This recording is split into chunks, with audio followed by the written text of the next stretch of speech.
देखो रिकॉर्डिंग का मैसेज क्या स्क्रीन शेयर में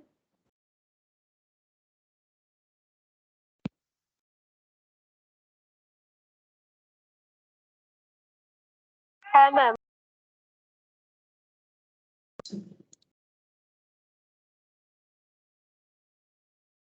ठीक है। देखो हम लोग पढ़ रहे थे कैलेंडर और उसमें 5 क्वेश्चंस बाकी था, ऐसा मैंने बोला था। तो वो 5 क्वेश्चंस करते फिर उसके बाद दूसरा टॉपिक जो है वो स्टार्ट करेंगे। तो क्वेश्चन नंबर कहाँ तक किया था हम लोगों ने?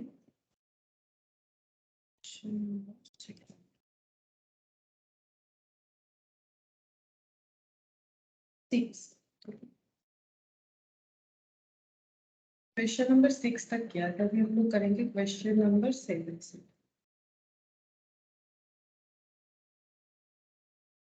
देखो क्वेश्चन नंबर 7 में क्या है?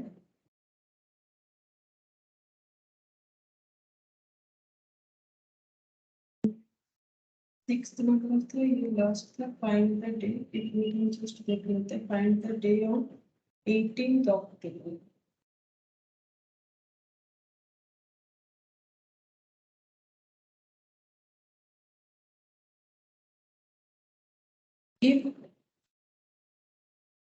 If today is Sunday,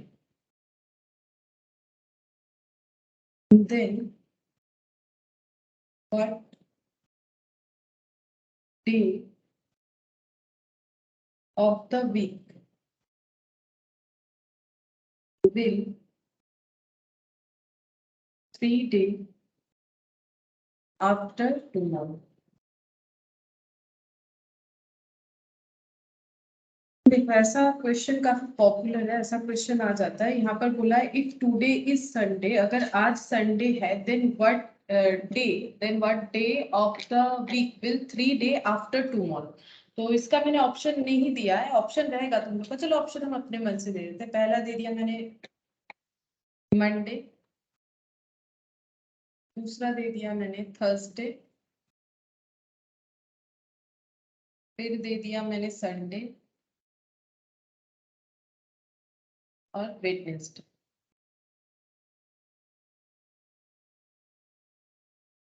क्या बोला है? इफ टुडे, इसका आंसर तुम लोग को दे देना चाहिए क्योंकि बड़ा ही आसान है। ठीक है, देखो हम बता देते हैं। इफ टुडे इज संडे, आज अगर संडे है,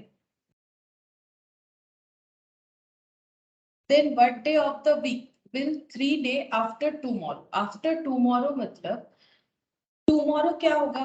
इफ टुडे इज संडे तो टुमारो कौन सा डे होगा? If today is Sunday then tomorrow कौन सा डे होता है? टुमारो मतलब नेक्स्ट। जैसे आज थर्सडे है तो टुमारो फ्राइडे होगा, तो टुडे संडे तो टुमारो हो जाएगा मंडे। टुमारो हो गया मंडे। अब पूछा है कि today Sunday then what day of the week, कोई एक हफ्ते का, ठीक है, कौन सा दिन होगा जो 3 डे आफ्टर टुमारो होगा। तो आफ्टर टुमारो मतलब मंडे के बाद, मंडे के 3 दिन बाद कौन सा डे होगा, यही पूछा है। सिंपल सा चीज पूछा है बट क्वेश्चन तुम लोग को समझना पड़ेगा। तो मंडे के 3 दिन बाद क्या हो सकता है? Tuesday, Wednesday, Thursday. ठीक है, ये मैंने TH लिख दिया। अरे पेन अपने आप क्या होता है?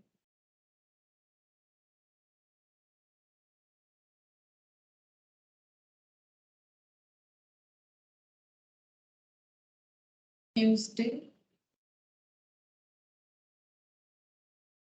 वेडनेसडे, ठीक है, ये हो गया थर्सडे। तो इसका आंसर कौन सा होगा? इसका आंसर हो जाएगा थर्सडे। ठीक है, थर्सडे आंसर होगा। सिंपल क्वेश्चन था कि अगर आज संडे है तो आज के बाद जो दिन आएगा यानी टुमारो यानी मंडे, उसके 3 दिन बाद कौन सा डे आएगा। तो उसके 3 दिन बाद, अगर ये मंडे है तो 3 दिन बाद ट्यूसडे, वेडनेसडे, थर्सडे। तो आंसर हमें थर्सडे देना है। ठीक है, उसके 3 दिन बाद, तो ये आंसर हो जाएगा हम लोग का थर्सडे। अच्छा, नेक्स्ट क्वेश्चन देखो, question number 8।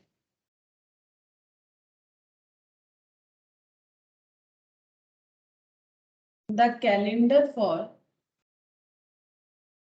the year 2007 will be repeated again in the year, कौन से ईयर में ये कैलेंडर फिर से रिपीट होगा। तो इसका हम लोगों ने लास्ट दिन जो है लिखा था कि क्या क्या लॉजिक होता है, कैसे हमें कैलकुलेट करना पड़ता है। तो ऑप्शन से एक बार लिख लेते हैं, पता नहीं शायद क्वेश्चन रिपीट हो गया, मुझे थोड़ा सा डाउट लग रहा है, फिर भी अगर तुम लोग को याद है तो बता सकते हो, अदरवाइज हम बता देते हैं। देखो पहले हमें चेक करना पड़ता है कि जिस ईयर को कैलकुलेट करने के लिए बोला है वो लीप ईयर है कि नहीं है, ठीक है। अब 2007 जो है वो नॉट लीप ईयर है, तो अगर कोई ईयर नॉट लीप ईयर है तो वो 6 इयर्स या फिर आफ्टर 11 इयर्स खुद को रिपीट करता है। तो अब हम लोग अगर 6 इयर्स पे चेक करते हैं तो ये देखो 2007 प्लस 6, 2007 प्लस 11, ठीक है। तो यहाँ पर हो गया 2018, और ये अगर करते हैं तो यहाँ पर हो जाएगा 2013, ठीक है। तो इसका मतलब ये 2018 अवेलेबल है हमारे पास, यानी हम लोग को 11 इयर्स ऐड करना पड़ेगा, ये आंसर होगा, ठीक है। तो ये तो हो गया, याद रख के कर सकते हैं। अगर मान लो कभी भूल जाओ, ठीक है, अगर मान लो ये 6 और 11 भूल जाते हो तो भी एक हमारे पास वे आउट है जिससे कर सकते हो, बट टाइम टेकिंग होगा। ऑड डेज को चेक करके, जैसे कि लास्ट दिन ये सब मैंने बता दिया था, ये देखो 2007 2008, ठीक है। ये देखो कैसे करेंगे, 2007 में कितने ऑड डे है, क्योंकि ये लीप ईयर नहीं है, तो अगर लीप ईयर नहीं होता है तो ऑड डे होता है 1, अगर लीप ईयर होता है तो ऑड डे होता है 2, because of 365 days and 366 days, ठीक है। अच्छा, अब हम लोग को क्या करना पड़ेगा, क्योंकि रिपीट होगा, रिपीट होने का मतलब है कि हमारा कोई भी ऑड फिगर नहीं, मतलब 7 से डिवाइड करेंगे तो ऑड डेज डिविजिबल हो जाना चाहिए, तब तक हमें लिखते जाना चाहिए। अच्छा 2009 लिखते हैं, क्यों लिख रहे हैं, क्योंकि पता नहीं पेन में क्या,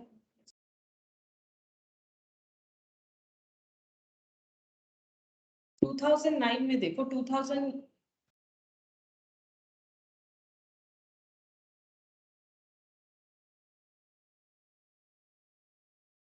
good evening. Good evening ma'am. अच्छा देखो, जब तक हमारा 7 डेज का सर्कल पूरा नहीं होता, इतना डेज हम लोग नहीं लिख लेते, तब तक लिखते जाना है। मतलब तुम लोग अगर ऐसा सोच रहे हो क्यों लिख रहे हैं, तो फिर वो ऑड डेज वाला कंसेप्ट याद करो जो हम लोग लास्ट दिन डिस्कस कर चुके हैं। 2007 1, 2008 2, तो टोटल 3 डेज हुआ, तो 3 डिविजिबल बाई तो 7 है नहीं कि हमारा जो है वो वीकली सर्कल कंप्लीट हो। 2009 में ऑड डेज कितना होगा 1, 2010 में ऑड डेज कितना होगा 1, ठीक है।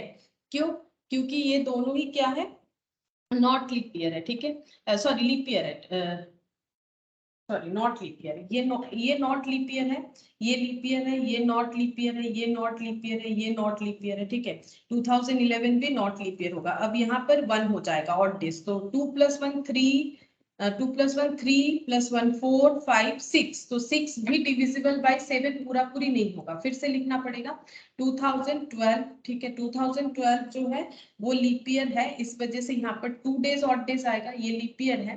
अच्छा 2000, अब 2 लिख दिया तो कितना हो गया, देखो 1 + 2 3 4 5 6 7 8 हो गया, फिर 8 डिविजिबल बाय 7 नहीं होगा, तो 2013, 13 में क्योंकि ये नॉट लीप ईयर है तो ये हो गया 1 डे, ठीक है, नॉट लीप ईयर है।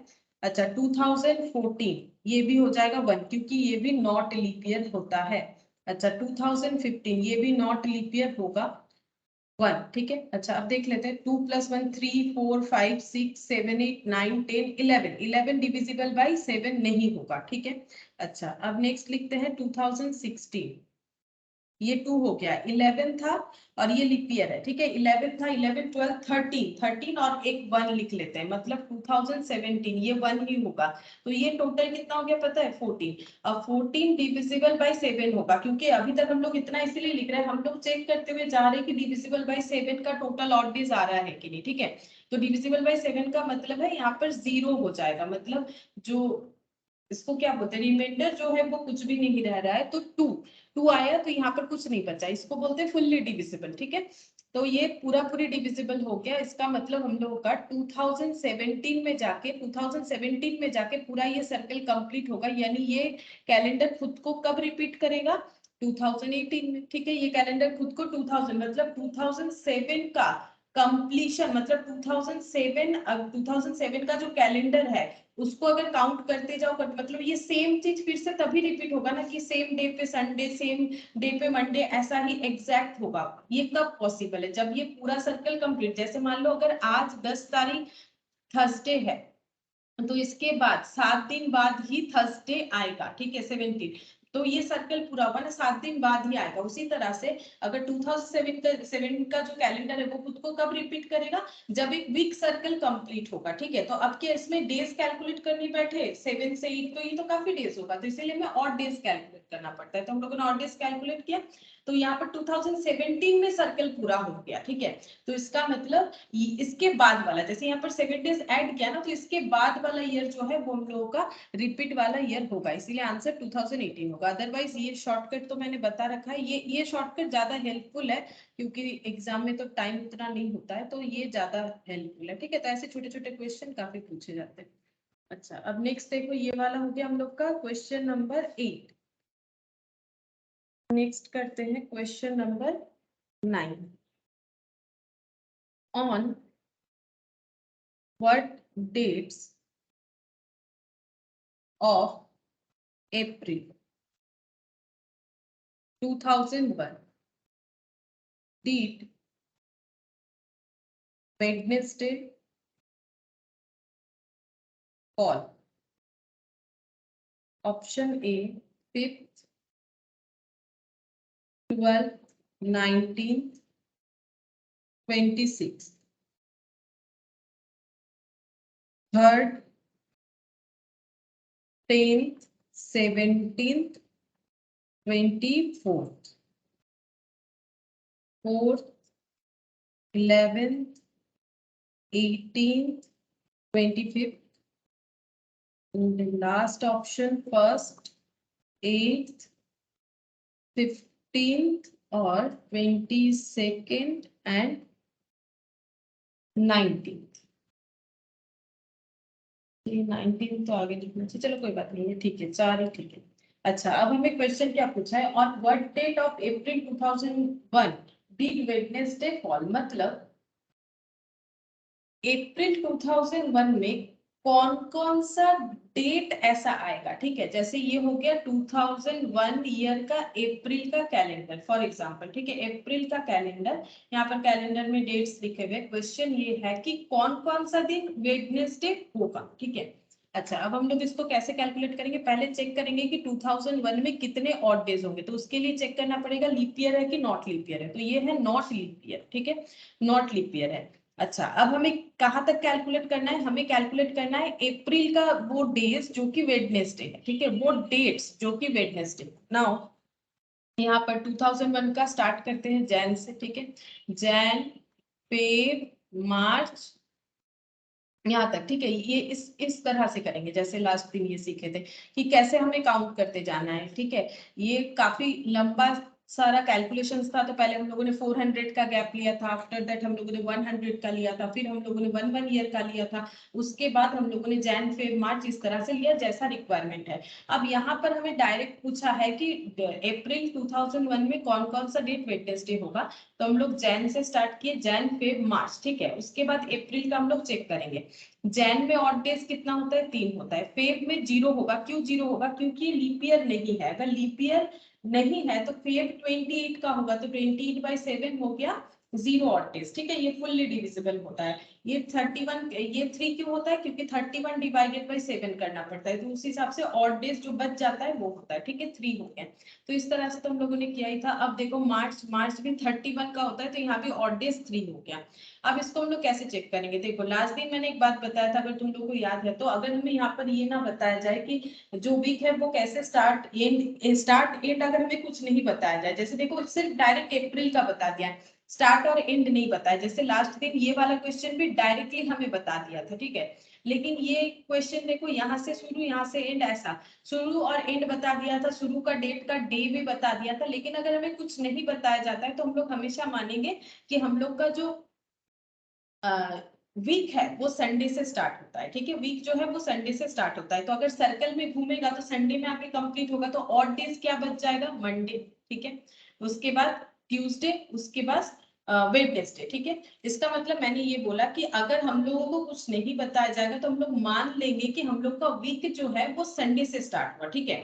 अब अगर हम लोग जैन का देखें कि अब अगर हम लोग ऐसा एजम्पशन ले रहे हैं कि जैन 2001 ये संडे से स्टार्ट हुआ था, ठीक है।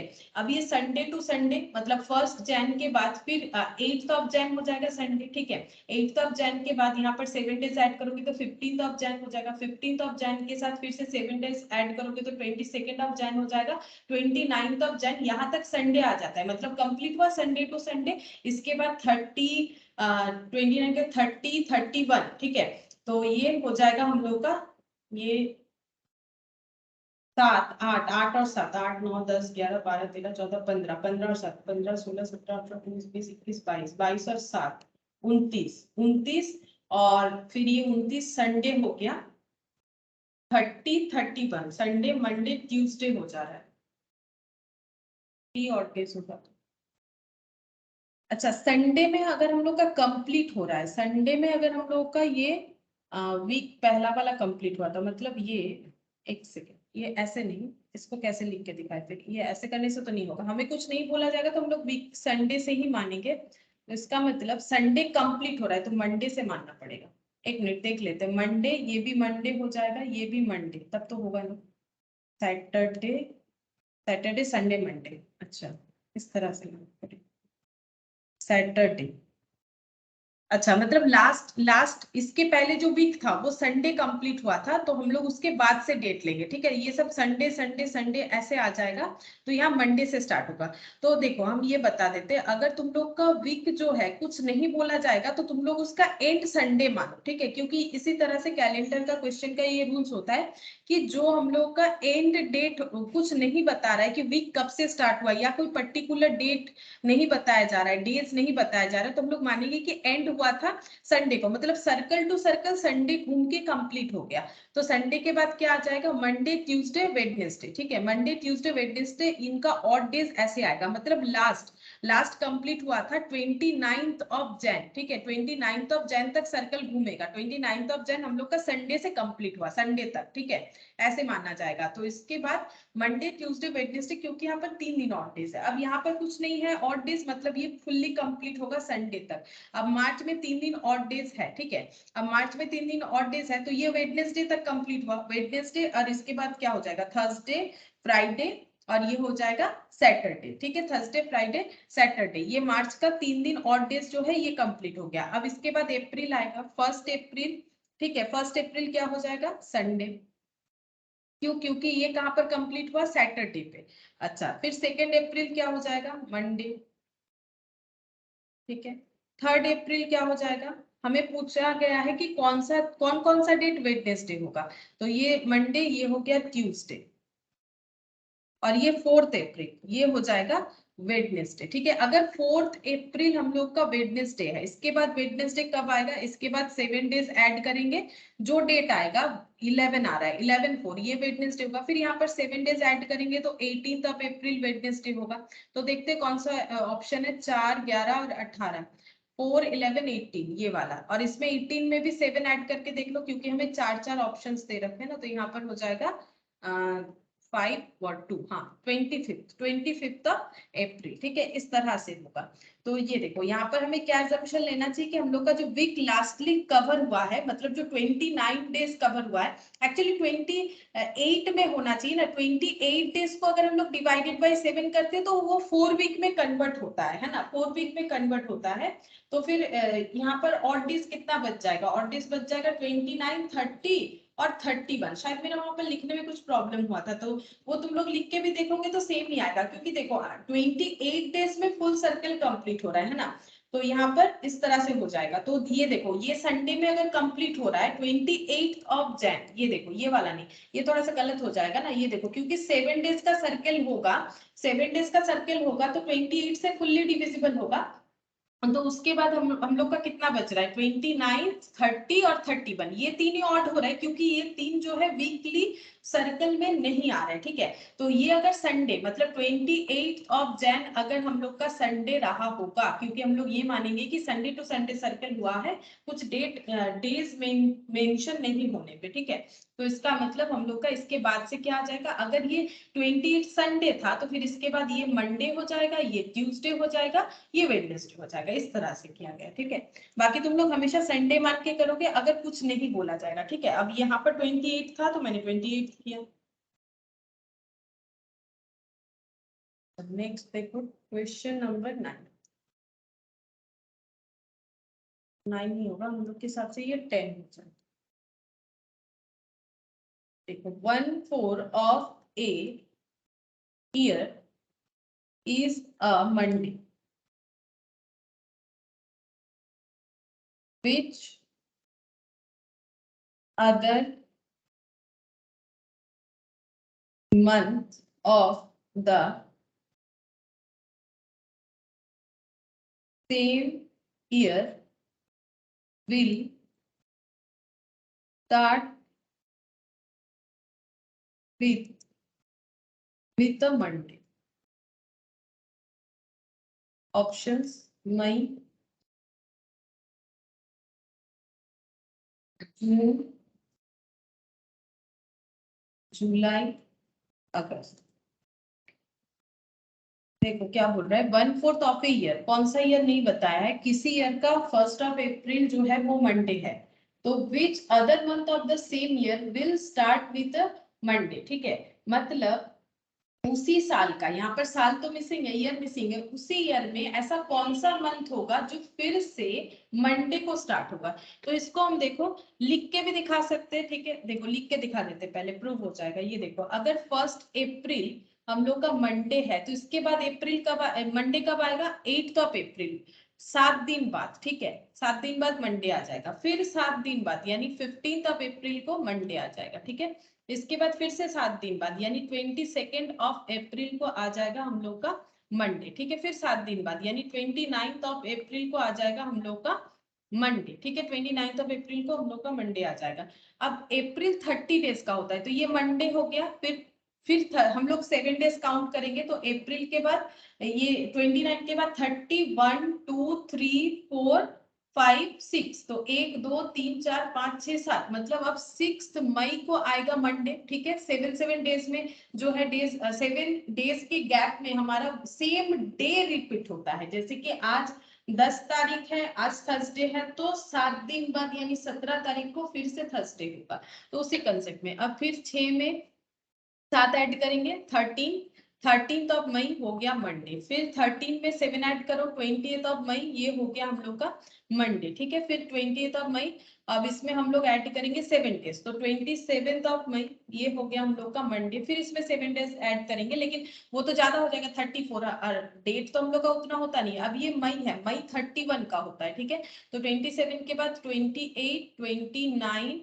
30, 31, ठीक है। फिर 1 2 3, 1 2 3 4 5 6 7, ठीक है। तो 7 दिन बाद 3 तारीख आएगा, तो 3 जून को फिर से होगा मंडे, ठीक है। फिर 7 दिन ऐड करेंगे, 10 जून को फिर से होगा मंडे, फिर 7 दिन ऐड करेंगे, 17 जून को फिर से होगा मंडे, फिर 17 जून में 7 दिन ऐड कर दो, 24 जून को, ठीक है। 24 जून को होगा मंडे। अब 24 जून, जून होता है 30 डेज का, ठीक है।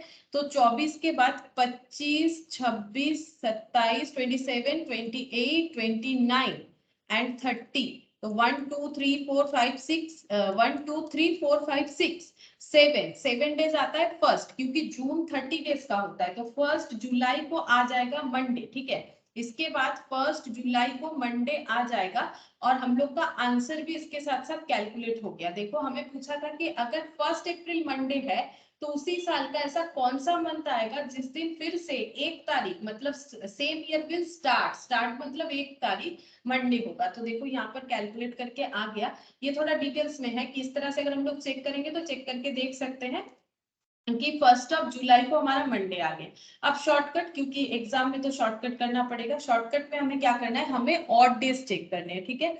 ऑड डेज कैसे चेक करेंगे, क्योंकि यहाँ पर मंथ बात हो रहा है कि सेम मंथ में, मतलब सेम ईयर में कौन सा मंथ का डेट जो है 1 तारीख मंडे होगा। तो अप्रैल पहले यहाँ पर लिखेंगे, अप्रैल। उसके बाद हम लोग लिखेंगे यहाँ पर अप्रैल में कितने ऑड डेज होंगे। देखो अप्रैल में नॉर्मली 30 डेज का होता है अप्रैल, तो 30/7 कितना हो जाएगा, 4 से डिवाइड करेंगे तो 28। अब ये 2 ऑड डेज हो गया। मई 31/7, तो यहाँ पर 3 ऑड डेज हो जाएगा। जून 30 बाई, अब कितना लिखना है, जब तक ये 7 से डिविजिबल वाला ऐड करके डे ना आ जाए। 3 + 2 5y, 5 डिविजिबल बाई 7 नहीं है, ठीक है। अच्छा अब यहाँ पर 2 लिखने से ये देखो 7 आ गया, एंड 7 डिविजिबल बाई 7, इसका मतलब यहाँ पर सर्कल कंप्लीट होगा, ठीक है। तो 30 जून तक हमारा सर्कल कंप्लीट हो जाएगा, ठीक है। 30 जून बोल रहा है यहाँ पर हम लोग का जून मंथ, ठीक है। जून तक हम लोग का सर्कल कंप्लीट हो जाएगा। ये देखो जून का, यहाँ पर अगर देखोगे तो जून तक हमारा मंडे का सर्कल जो है ऐसे कंप्लीट हो रहा है, मतलब पूरा कंप्लीट नहीं हो रहा है, 24 जून में कंप्लीट हो रहा है, ठीक है। उसके बाद हम लोगों ने डेट काउंट किया तो वहां पर हम लोग का 1 जुलाई। और ये कैलकुलेशन कैसे करते हैं हम लोग, ये कैलकुलेशन का मतलब है हम लोगों ने निकाला ऑड डेज, ऑड डेज आया, कहां तक कैलकुलेट करने से ऑड डेज आया वो देखना पड़ेगा, ठीक है। तो जून तक कैलकुलेट करके हम लोगों का ऑड डेज आया, ठीक है। इसका मतलब जून तक फुल सर्कल कंप्लीट होता है, ठीक है। अब हम लोग को देखना पड़ेगा कि इसका मतलब अब 1 तारीख, इसके बाद जो मंथ आ रहा है, ठीक है, इसके बाद आ रहा है जुलाई, ठीक है। तो 1 जुलाई, 1 जुलाई जो है वो हम लोग का क्या हो जाएगा, ये हम लोग का हो जाएगा यहाँ पर आंसर। और 1 जुलाई हम लोग का एक मतलब मंडे होगा, ठीक है। 1 जुलाई हम लोग का मंडे होगा, तो ये डिटेल्स में है, ठीक है। और इसी लॉजिक पे ये जो है बेस्ड है। देखो कैसे, ये यहाँ पर अगर देखोगे, यहाँ पर देखो, यहाँ पर जैसे ही 29 आया था ना, 29 के बाद 30 था, ठीक है, 29 के बाद 30 था यहाँ पर। तो इस ये एक्चुअली क्या हो रहा है ना, 7 डेज ऐड करने पे यहाँ पर 29 आ रहा है, अप्रैल 30 का हो रहा है। लेकिन यहाँ पर जो हम लोग मैथमेटिकल लॉजिक, मतलब जिस फॉर्मूले पे ये बेस्ड है, वहां पर हमें 30/7 करना पड़ता है, ठीक है। तो हमारा 2 ऑड डेज आता है। क्यों, क्योंकि यहाँ पर वीकली कन्वर्जन कर रहे हैं हम लोग, ठीक है। यहाँ पर डेज को वीक में कन्वर्ट कर रहे हैं, तो वहां पर हम लोग वीकली कन्वर्जन करें, तो इसी वजह से 30/7 करने से 2 ऑड डेज आ रहा है। वैसे यहाँ पर अगर देखोगे तो 30 एक ही बच रहा है। तो ये जो है ये मेथड हो गया डिटेल्स में करने का, ठीक है। ये मेथड हो गया हम लोग का डिटेल्स में करने का मेथड। तो डिटेल्स में करने से इस तरह से खुद ही समझ जाओगे कि कैसे हो रहा है, ठीक है, खुद ही समझ में आ जाएगा। और बाकी अगर फॉर्मूले से, क्योंकि जो कि करना पड़ेगा तुम लोग को, टाइम तो उतना रहेगा नहीं, तो फॉर्मूले से अगर करोगे तो तुम लोग को ऑड डेज काउंट करना है तब तक जब तक तुम लोगों का वो वीकली सर्कल में कंप्लीट नहीं हो जाता है, ठीक है। अब जैसे ही कंप्लीट हो गया उसके बाद वाला डेट, अब जैसे आंसर पूछेगा, जैसे यहाँ पर पूछा था कि सेम ईयर का कौन से मंथ में मंडे होगा, तो जुलाई मंथ, क्योंकि जून में ये कवर हुआ तो फिर जुलाई मंथ से होगा। सिमिलरली यहाँ पर भी देखोगे तो उसी तरह से ही मैंने यहाँ पर लिख के दिखाया था, तो इसी वजह से थोड़ा सा मिसमैच होगा। क्योंकि देखो यहाँ पर अगर देखोगे डिटेल्स वाला प्रोसेस, तो 29 के बाद 30 एक ही ऑड डेज आएगा, ठीक है। वैसे यहाँ पर लेकिन वीकली कन्वर्जन है, इसीलिए 2 ऑड डेज, ये फॉर्मूला है। तो फॉर्मूले के बेसिस पे चलेंगे तो हमें उसी तरह से ही पूरा करना पड़ेगा, और अगर ऐसे करेंगे तो इस तरह से पूरा करना पड़ेगा। लेकिन ये छोटा सा क्वेश्चन था, लिख दिया, ठीक है। लेकिन इस तरह का सोल्यूशन तो पूरा लिख पाना पॉसिबल नहीं है, तब हमें ऑड डेज लेके ही करना पड़ेगा। तो ये देखो ऐसे भी प्रूव हुआ और ऐसे भी प्रूव हो गया। अच्छा नेक्स्ट देखो question number 11।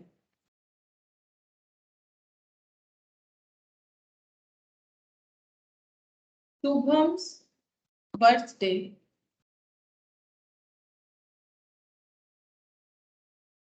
falls on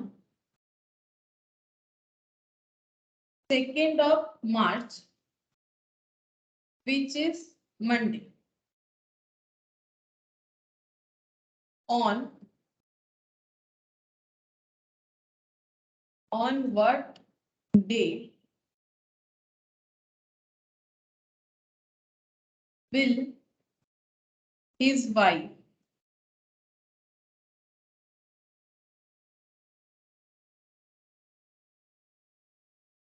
Tanya's birthday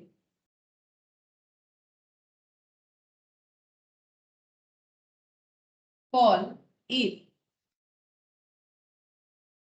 she was born in 19th of September. Options है मंडे, संडे, फ्राइडे और Saturday.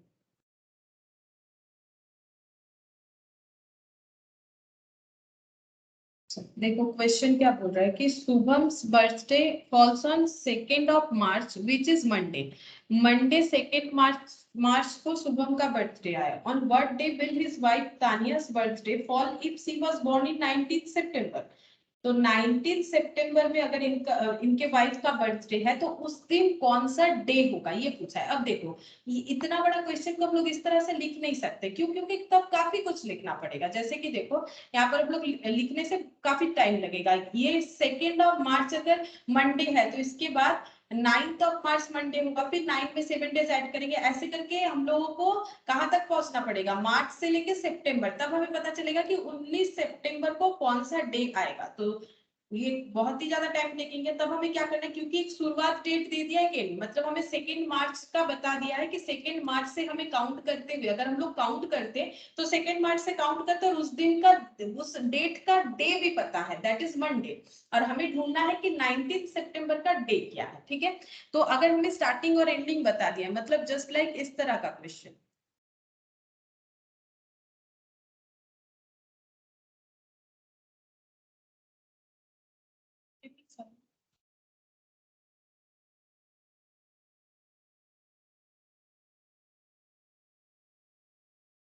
Good evening sir. Good evening, ma'am. अच्छा देखो, अगर हमें एक स्टार्टिंग डेट बता दिया, जैसे ये देखो 1/1/2012 को संडे था, तो इंडिपेंडेंस डे सेम ईयर में कौन सा होगा? जस्ट लाइक ऐसा क्वेश्चन, यानी 15th ऑफ अगस्त कौन सा डे होगा, वैसा वाला क्वेश्चन है। ठीक है, तो वैसे वाले क्वेश्चन में हमें क्या करना है? स्टार्टिंग पॉइंट को एक्सक्लूड करना है। ठीक है, स्टार्टिंग पॉइंट को हमें एक्सक्लूड करना है। तो देखो अगर याद है तो उसी तरह से करना पड़ेगा, करके देख सकते हो और बता देते हैं। ये देखो कैसे, यहाँ पर मार्च वैसे 31 डेज का होता है, लेकिन 2 दिन उसमें एक्सक्लूड कर देंगे क्योंकि 2 दिन उसमें नहीं काउंट हो रहा है ना। मार्च का 1 और 2, तो 2 तारीख के बाद से काउंट करेंगे। एक्चुअली स्टार्टिंग डेट हमें एक्सक्लूड करना पड़ता है जब हम लोग इस तरह से काउंट करते हैं। तो ये हो गया 29। अब इसमें ऑड डेज कैलकुलेट करना पड़ेगा। ठीक है, हम लोग 31 ऑड डेज नहीं कैलकुलेट कर सकते हैं, तो 29 से डिवाइड करेंगे तो कितना हो जाएगा?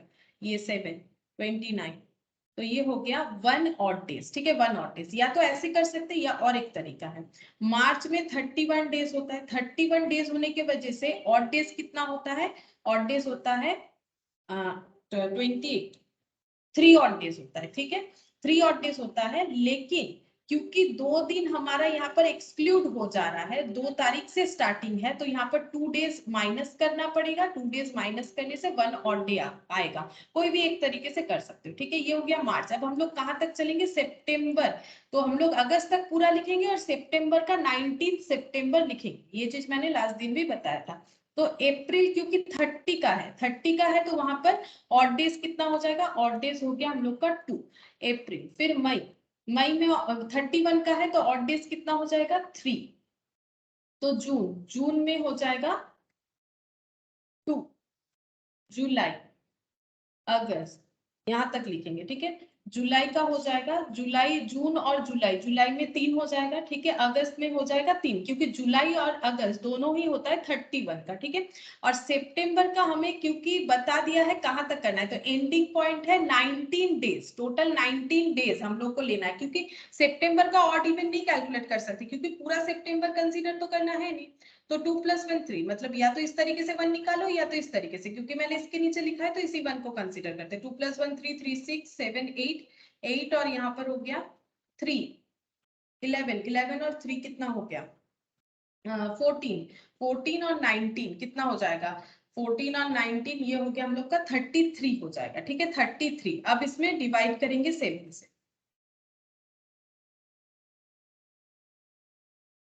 ये हो गया 5। ठीक है, तो 5 ऑड डेज आ रहा है, ठीक है, 5 ऑड डेज आ रहा है। इसका मतलब हम लोग का कौन कौन सा डेट हो जाएगा, ये देखो, ये था मंडे था, ठीक है, मंडे तक सर्कल कंप्लीट हुआ होगा। जैसे मैंने पहले बोला था कि तुम लोग संडे कंसीडर करोगे अगर कुछ नहीं बोला है तो, ठीक है, लेकिन यहाँ मंडे बता दिया, यानी मंडे तक सर्कल हमारा कंप्लीट हो जाएगा। Monday to Monday, Monday to Monday करके 4 वीक हम लोग का कंप्लीट हो जाएगा। उसके बाद 5 दिन से तो वीक नहीं बनता है, तो मंडे के बाद क्या आ जाएगा, Tuesday, Wednesday, Thursday, Friday, Saturday, 1 2 3 4 5, ठीक है, यानी सैटरडे जो है वो डे होगा 19th ऑफ सितंबर का, तो ऑप्शन डी हो जाएगा। तो इस तरह से करना पड़ेगा, ठीक है। तुम लोग सिमिलरिटीज देख सकते हो, आज तो कंप्लीट हो रहा है पूरा, एक बार चेक करोगे सारे क्वेश्चन में तो सिमिलरिटीज पता चलेगा कि जहां पर जो चीज हम बार बार बोल रहे हैं कि जहां पर शुरुआत और एंड डेट डेज बता दिया है वहां हम लोग इस तरह से कैलकुलेट करेंगे।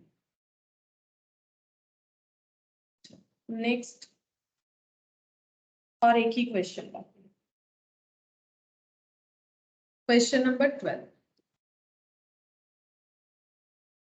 find the day on 18th of October 1916 even that 18th October 1951 1915 was a Monday। Options है Monday, option B Wednesday, option C Tuesday, option D Thursday. देखो इसको हम लोग दो तरीके से कैलकुलेट कर सकते हैं, ठीक है। क्वेश्चन क्या बोला है, हमें वो डे यानी Sunday Monday Tuesday Wednesday Thursday Friday Saturday या संडे, वो डे फाइंड आउट करना है जो डे 18 अक्टूबर 1916 को होगा। 18 अक्टूबर 1916 को कौन सा डे होगा, अगर 18 अक्टूबर 1915 को मंडे था, ठीक है। जैसे देखो, अगर आज 2022 का 10 नवंबर अगर थर्सडे है, तो अगर हमें ऐसे पूछ ले कि मान लो कि हमें अगर ऐसा पूछ ले कि 10 अक्टूबर, मतलब ये इस तरह से बोल सकते हैं या फिर ऐसे बोल सकते हैं, देखो कि अगर 10 नवंबर 2021, पता नहीं कौन सा डे था, मान लो कि डे था मंडे फॉर एग्जांपल, मुझे याद नहीं है कौन सा डे था, अगर है तो 10 अक्टूबर 2022 को कौन सा डे होगा, सेम ऐसा ही चीज पूछ रहा है, बस हमें ईयर अलग देके रखा है। तो इसका प्रोसेस हम लोग क्या फॉलो कर सकते हैं, तो इसको हम दो तरीके से सॉल्व करके दिखाते हैं, ठीक है। अब ये वैसा क्वेश्चन है जिसका स्टार्टिंग और एंडिंग हमें दे दिया है, ठीक है, और डे भी दे दिया है, तो हम लोग वो एक्सक्लूड और इंक्लूड वाला प्रोसेस कर सकते हैं। तो हमारा स्टार्टिंग है अक्टूबर, ठीक है, ये हम लोग का स्टार्ट होगा 18 अक्टूबर 1915 से और खत्म करना है 18 अक्टूबर 1916 को। तो स्टार्टिंग और एंडिंग पॉइंट अगर हमें दे दिया है तो हमें क्या करना पड़ेगा, स्टार्टिंग पॉइंट में डेज को एक्सक्लूड करना पड़ेगा। पहले ये चेक करेंगे कि अक्टूबर में कितने डेज होता है, जैसे यहाँ पर मार्च से एक्सक्लूड किया, मार्च में 31 डेज होते हैं, अक्टूबर में कितने डेज होते हैं, अक्टूबर 31 का होता है, तो 31 माइनस कितना करना पड़ेगा 18, तो यहाँ पर आ जाएगा 13। अब इसमें ऑड डेज ढूंढना पड़ेगा, तो कैसे ढूंढेंगे, 13 डिवाइडेड बाय 7 करके, ठीक है। तो यहाँ पर कितना हो जाएगा, यहाँ पर तो होगा ही नहीं, डिवाइड होगा ही नहीं, है ना, तो नहीं रहा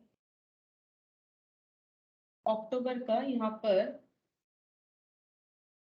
8 9 10 11 12 13, 8 9 10 11, ये 3, हाँ ठीक है 13 ही हो रहा है, 13 तो डिवाइड होगा नहीं 7 से।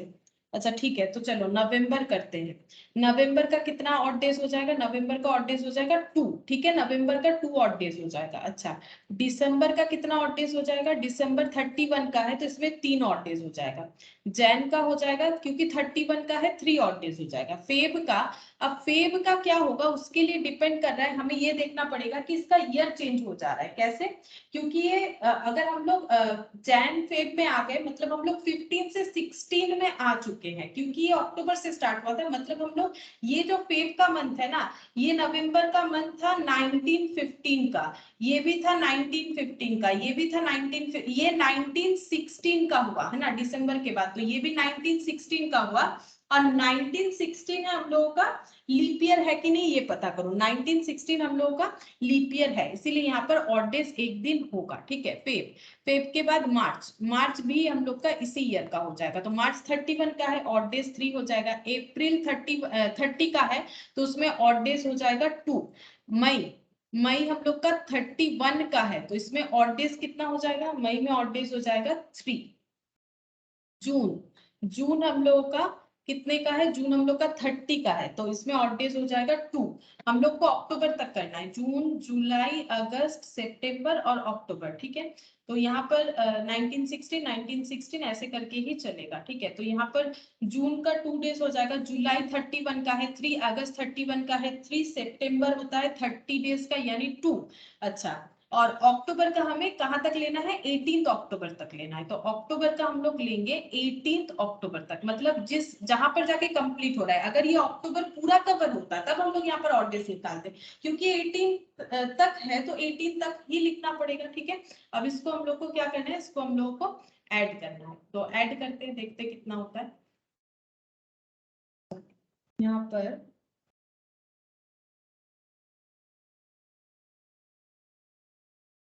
का क्या करें, ये 13 आ गया, तो 13 डिवाइड कर सकते हैं 7 से। अच्छा ये देखो, हाँ 7 1 जा 7, 7 1 जा 7, तो ये कितना हो जाएगा, 7 8 9 10 11 12 13, 6 दिन ऑड डेज आएगा, मैंने डिवाइड नहीं किया तब ठीक से, ये देखो 6 दिन ऑड डेज आ गया इसमें। अच्छा 6 + 2 6 + 2 6 7 8 8, और यहाँ पर हो गया 9 9 और 6 9 और 6 हो जाएगा 15 15 15, और यहाँ पर हो गया 15 16 17 17 और 3 20 23 23 24 25 25, और यहाँ पर हो गया 25 और 3 28 28 और 2 28 और 2 हो जाएगा 30 30 और 10 40 48 48 41 48 49 50 51, ठीक है 51 हो गया। अब इसको हमें सर्कल में मतलब 7 डेज सर्कल में ट्रांसफर करना है, तो ये कितना हो जाएगा, ये हो गया 7 7 जा 49, तो 2 ऑड डेज, ठीक है 2 ऑड डेज हो गया। इसका मतलब ये सर्कल कंप्लीट हो जाएगा डेट टू डेट। अब डेट कौन कौन सा है, मंडे, ये डेट था मंडे, ठीक है। अब ये मंडे का सर्कल कंप्लीट होने के बाद 2 दिन बच जा रहा है, तो फिर वो 2 दिन मंडे के बाद वाला होगा, यानी ट्यूसडे और उसके बाद हो जाएगा वेडनेसडे, ठीक है ट्यूसडे और उसके बाद वेडनेसडे, यानी कि आंसर हो गया वेडनेसडे, ठीक है। लेकिन इस क्वेश्चन को हम लोग एक शॉर्टकट वे में भी कर सकते हैं, जैसे देखो हम लोग का एक साल या तो 365 का होता है या 366 का हो सकता है, ठीक है मैक्स टू मैक्स ऐसा हो सकता है। अब यहाँ पर देखो एक चीज, ये था 1915 जो कि नॉट लीप ईयर था, ठीक है, और ये था 1916 जो कि लीप ईयर था, ठीक है। तो इसका मतलब अगर ये लीप ईयर है, ये ईयर अगर लीप ईयर है, तो हम लोग इसको क्या कर सकते हैं, हम लोग इसको डिवाइड कर सकते हैं, ये देखो 366 को हम लोग डिवाइड कर सकते हैं 7 से, 7 से डिवाइड करने से हमारे पास ऑड डेज कितना आएगा चेक करके, 366 2 ऑड डेज आ गया, ठीक है 2 ऑड डेज आ गया। अब 2 ऑड डेज आने का मतलब यही वाला सेम कंसेप्ट वही वाला हुआ जो हम लोगों ने पूरा ऐड करके निकाला यहाँ पर 2 ऑड डेज, वो ऐसे भी हो सकता है। अब ये डायरेक्टली मैंने ऐसा क्यों कर दिया, ये देखो हम लोग को अगर यहाँ से यहाँ तक हम लोग एक ईयर मानते हैं, सपोज अगर हम लोग 18 अक्टूबर टू 18 अक्टूबर एक ईयर मानते हैं, तो ये पूरा ईयर, ठीक है, जैसे तुम लोग अकाउंट्स में करते हो ना, जैसे मार्च टू अप्रैल टू मार्च, ठीक है, उसी तरह से यहाँ पर अगर अक्टूबर टू अक्टूबर एक ईयर मानते हो, तो ये ईयर जो बनता है ना, ये 366 का बनता है। क्यों 366 का बनेगा, क्योंकि ये वाला लीप ईयर है, इसीलिए फरवरी में एक दिन यहाँ एक्स्ट्रा आएगा, तो अगर एक दिन एक्स्ट्रा आ रहा है तो ये 366 डेज हो जाएगा रेदर देन 365, ठीक है। अब इसमें ये 366 है तो इसका 7 डेज का सर्कल मतलब इसमें 52 वीक बनेगा और 2 ऑड डेज रहेगा। अगर 52 वीक बनेगा तो ये जिस दिन शुरू हुआ था मंडे, तो मंडे तक कंप्लीट होगा 52 वीक तक। उसके बाद जो जितने भी ऑड डेज बच जाते हैं वो मंडे के बाद वाले डेज होंगे, तो मंडे के बाद ट्यूसडे और वेडनेसडे। ठीक है, तो ये हम लोग का यहाँ पर वेडनेसडे आंसर हो जाएगा। ठीक है, तो देखो जो कैलेंडर का क्वेश्चन जो भी था यही था। ठीक है, नॉर्मली इसी तरह का क्वेश्चन आता है। ठीक है, तो मैक्सिमम देखो ऐसा छोटा छोटा क्वेश्चन भी आता है। ठीक है, ज्यादा लेंथी नहीं आता है क्योंकि कैलकुलेट कर पाना इतना सारा लिख के तो आसान नहीं होगा, फिर भी अगर आ जाए तो कोशिश तो करना पड़ेगा। तो मैंने थोड़ा टफ वाला भी करवा दिया है और इजी में देखो ऐसा क्वेश्चन आ जाता है जैसे जो हम लोग फॉर्मूले से याद रखते हैं ना कि कौन सा रिपीट होगा। जैसे ये देखो अगर आज मंडे है तो नेक्स्ट जो है नेक्स्ट डेट, जैसे आज का पहला क्वेश्चन टुडे इज संडे, ये ऐसा क्वेश्चन काफी पॉपुलर होता है। Then what day of the week will 3 day after tomorrow, इस तरह का क्वेश्चन काफी पॉपुलर होता है। ठीक है, टुमारो दे सकता है, यस्टरडे दे सकता है, तो इस तरह से हो सकता है। तो इसको अच्छे से तुम लोग को प्रैक्टिस करना। तो देखो और कैलेंडर हम लोग का कंप्लीट हुआ, अब कैलेंडर में और कुछ नहीं करना है, तुम लोग प्रैक्टिस करो। अच्छा, नेक्स्ट हम लोग आज करेंगे दूसरा एक टॉपिक, टॉपिक का नाम है सिलोगिज्म। ठीक है, सिलोगिज्म क्या होता है देखो, सिलोगिज्म का मतलब हो गया, ये देखो यहाँ पर सिलोगिज्म का मतलब क्या है, each of the following questions contain 2 statement, हर एक क्वेश्चन के 2 स्टेटमेंट होंगे और उसके साथ साथ 2 कंक्लूजन्स भी होंगे। ठीक है, 2 क्वेश्चन और 2 कंक्लूजन होंगे। अच्छा, नेक्स्ट क्या बोल रहा है देखो, कंक्लूजन 1 एंड कंक्लूजन 2। ठीक है, you have to consider the 2 statement to be true even if they seem to be at variance at the commonly known facts। तो स्टेटमेंट पढ़ के लगेगा कि क्या अजीब चीज लिखा हुआ है, लेकिन इसका रियलिटी से कोई ताल्लुक नहीं है, हम लोग इसे ट्रू ही मानेंगे। जैसे यहाँ लिखा हुआ है, अगर तुम लोगों को दिख रहा है some chairs are glasses, all trees are chairs, अगर इसका तुम लोग मीनिंग ढूंढने जाओगे तो मीनिंग लेस है बेसिकली, क्योंकि सारे पेड़ जो है वो चेयर्स है, सारे चेयर्स जो है वो ग्लास है, ऐसा तो कुछ होता नहीं है प्रैक्टिकली। ठीक है, तो ये मीनिंग के साथ मत जाओ क्योंकि ये चैप्टर का मीनिंग से कोई लेना देना नहीं है। ठीक है, इस चैप्टर का मीनिंग से कोई लेना देना नहीं है, मीनिंग नहीं भी बने तो इसको ट्रू ही मानो कि ये सब सच बोला जा रहा है। ठीक है, हमें मीनिंग ढूंढने की जरूरत नहीं है। You have to decide which of the given conclusion definitely follows from the given statement। अब इसके रिगार्डिंग जो 2 कंक्लूजन दे रखा है, ये स्टेटमेंट को कौन सा कंक्लूजन फॉलो कर रहा है ये हमें पता करना है। तो कितने तरीके से फॉलो कर सकता है, हो सकता है कि एक ही कंक्लूजन फॉलो कर रहा है, हो सकता है कि 2 सेकंड कंक्लूजन फॉलो कर रहा है। ठीक है, या तो फर्स्ट फॉलो कर रहा है या तो सेकंड, या फिर हो सकता है या तो 1 फॉलो कर रहा है या तो 2 फॉलो कर रहा है, या फिर 1 और 2 में से कोई भी फॉलो नहीं कर रहा है, neither 1 nor 2 follows, if both 1 and 2 follows, अगर दोनों ही फॉलो कर रहा है। तो ये हम लोग कैसे पता करेंगे कि कौन सा स्टेटमेंट फॉलो कर रहा है, दोनों ही कर रहा है, दोनों ही नहीं कर रहा है, या फिर कोई भी एक कर रहा है। तो उसके लिए क्या प्रोसेस है देखो, कैसे करके हमें कैलकुलेट करना पड़ेगा। तो इसके लिए हम लोग यूज करेंगे वेन डायग्राम। ठीक है, वेन डायग्राम, वेन डायग्राम का मतलब क्या होता है, वेन डायग्राम जो है ये सेट थ्योरी में यूज किया जाता है। ठीक है, वेन डायग्राम का यूज होता है सेट थ्योरी। अब सेट थ्योरी क्या है, सेट थ्योरी मैथमेटिकल एक चैप्टर होता है। ठीक है, अगर तुम लोग का किसी का 11-12 में मैथ्स रहा होगा तो तुम लोग को पता होगा कि सेट थ्योरी क्या होता है। अगर नहीं भी पता है तो हम बता देते हैं। देखो, सेट थ्योरी का मतलब है कि अगर हम लोग कुछ एलिमेंट्स या ऑब्जेक्ट को कलेक्ट करके एक जगह पे लिखते हैं, ठीक है, कलेक्ट करके एक जगह पे लिखते हैं तो उसे हम लोग बोलते हैं सेट। ठीक है, लेकिन कलेक्शन कैसा करना है, कुछ वेल डेफिनेशन के हिसाब से, कलेक्शन कुछ वेल डेफिनेशन के हिसाब से करना है। जैसे कि मान लो मैंने बोला कि लिखो सेट ऑफ वावल्स। ठीक है, अगर मैंने बोल दिया कि लिखो सेट ऑफ वावल्स तो तुम लोग कैसे लिखोगे, सेट ऑफ वावल्स मतलब ए ई आई ओ और यू, ये हो गया सेट ऑफ वावल्स। ठीक है, अब सेट थ्योरी को कैसे लिखा जाता है, इसका एक प्रोसेस होता है। इसको इस तरह से सेकंड ब्रैकेट में लिखते हैं और इसके अंदर जो भी रहता है वो स्मॉल लेटर में ही लिखा जाता है। ठीक है, और इसको हम लोग डिनोट कर सकते हैं कैपिटल लेटर से, जैसे कि मैंने ए, तो ए एक ऐसा सेट है जिसके अंदर हम लोगों ने वावल्स लिख रखा है, तो ये सेट ऑफ वावल्स बन गया। ठीक है, तो सेट ऑफ वावल्स मतलब ये हो गया। लेकिन अगर हम तुम लोग को ये बोल दे कि लिखो सेट ऑफ नेचुरल नंबर्स, ठीक है, नेचुरल नंबर्स, या फिर नहीं ये छोड़ो, नेचुरल नंबर्स अगर सबको नहीं पता है तो फिर तुम लोग कंफ्यूज होगे, क्लियर नहीं होगा। सेट ऑफ, मान लो set of stars in sky, ठीक है, मैंने बोल दिया कि स्काई में जितने सारे स्टार्स है उसका सेट बनाओ। अब देखो ये इम्पॉसिबल मैटर है, क्यों? क्योंकि इतने सारे जो है स्टार्स है, क्या वो सबको हम लोग लिख सकते हैं एक सेट के अंदर? लिख नहीं सकते हैं, तो ये हम लोग डिफाइन नहीं कर पाएंगे, ठीक है, मतलब इसको हम लोग लिख नहीं सकते, डिफाइन कर पा रहे हैं कि सेट ऑफ स्टार्स, बट लिख नहीं सकते हैं। तो ये जैसे हो गया फाइनाइट सेट, ठीक है, मतलब जिसका एक शुरू और अंत है, लेकिन अगर स्टार्स का कलेक्शन लिखने बोलेगा तो ये क्या हो जाएगा? इनफाइनाइट, ठीक है, हम लोग लिख नहीं सकेंगे, पूरा कंप्लीट ही नहीं कर पाएंगे, ठीक है। तो ये हो गया हम लोग सेट को कैसे डिफाइन करते हैं। अब रहा कि वेल डिफाइंड क्यों होना चाहिए। जैसे वेल डिफाइंड का मतलब होता है, ये देखो, ये वेल डिफाइंड भी होना चाहिए। वेल डिफाइंड का मतलब, वेल डिफाइंड का मतलब हो गया, जैसे मैंने बोला कि क्लास में मान लो 3 बच्चे हैं, एक क्लास में मान लो 3 बच्चे हैं, ठीक है, मैंने पूछा कि मैंने जैसे बोला कि मान लो कि जो भी बच्चे इंटेलिजेंट है वो अपना हैंड रेज करें, ठीक है, जो भी बच्चे इंटेलिजेंट है वो अपना हैंड रेज करें। तो इन दोनों को लग रहा है कि ये दोनों इंटेलिजेंट है, इसको नहीं लग रहा है कि वो इंटेलिजेंट है, वो हाथ रेज नहीं किया, हैंड रेज नहीं किया, ठीक है।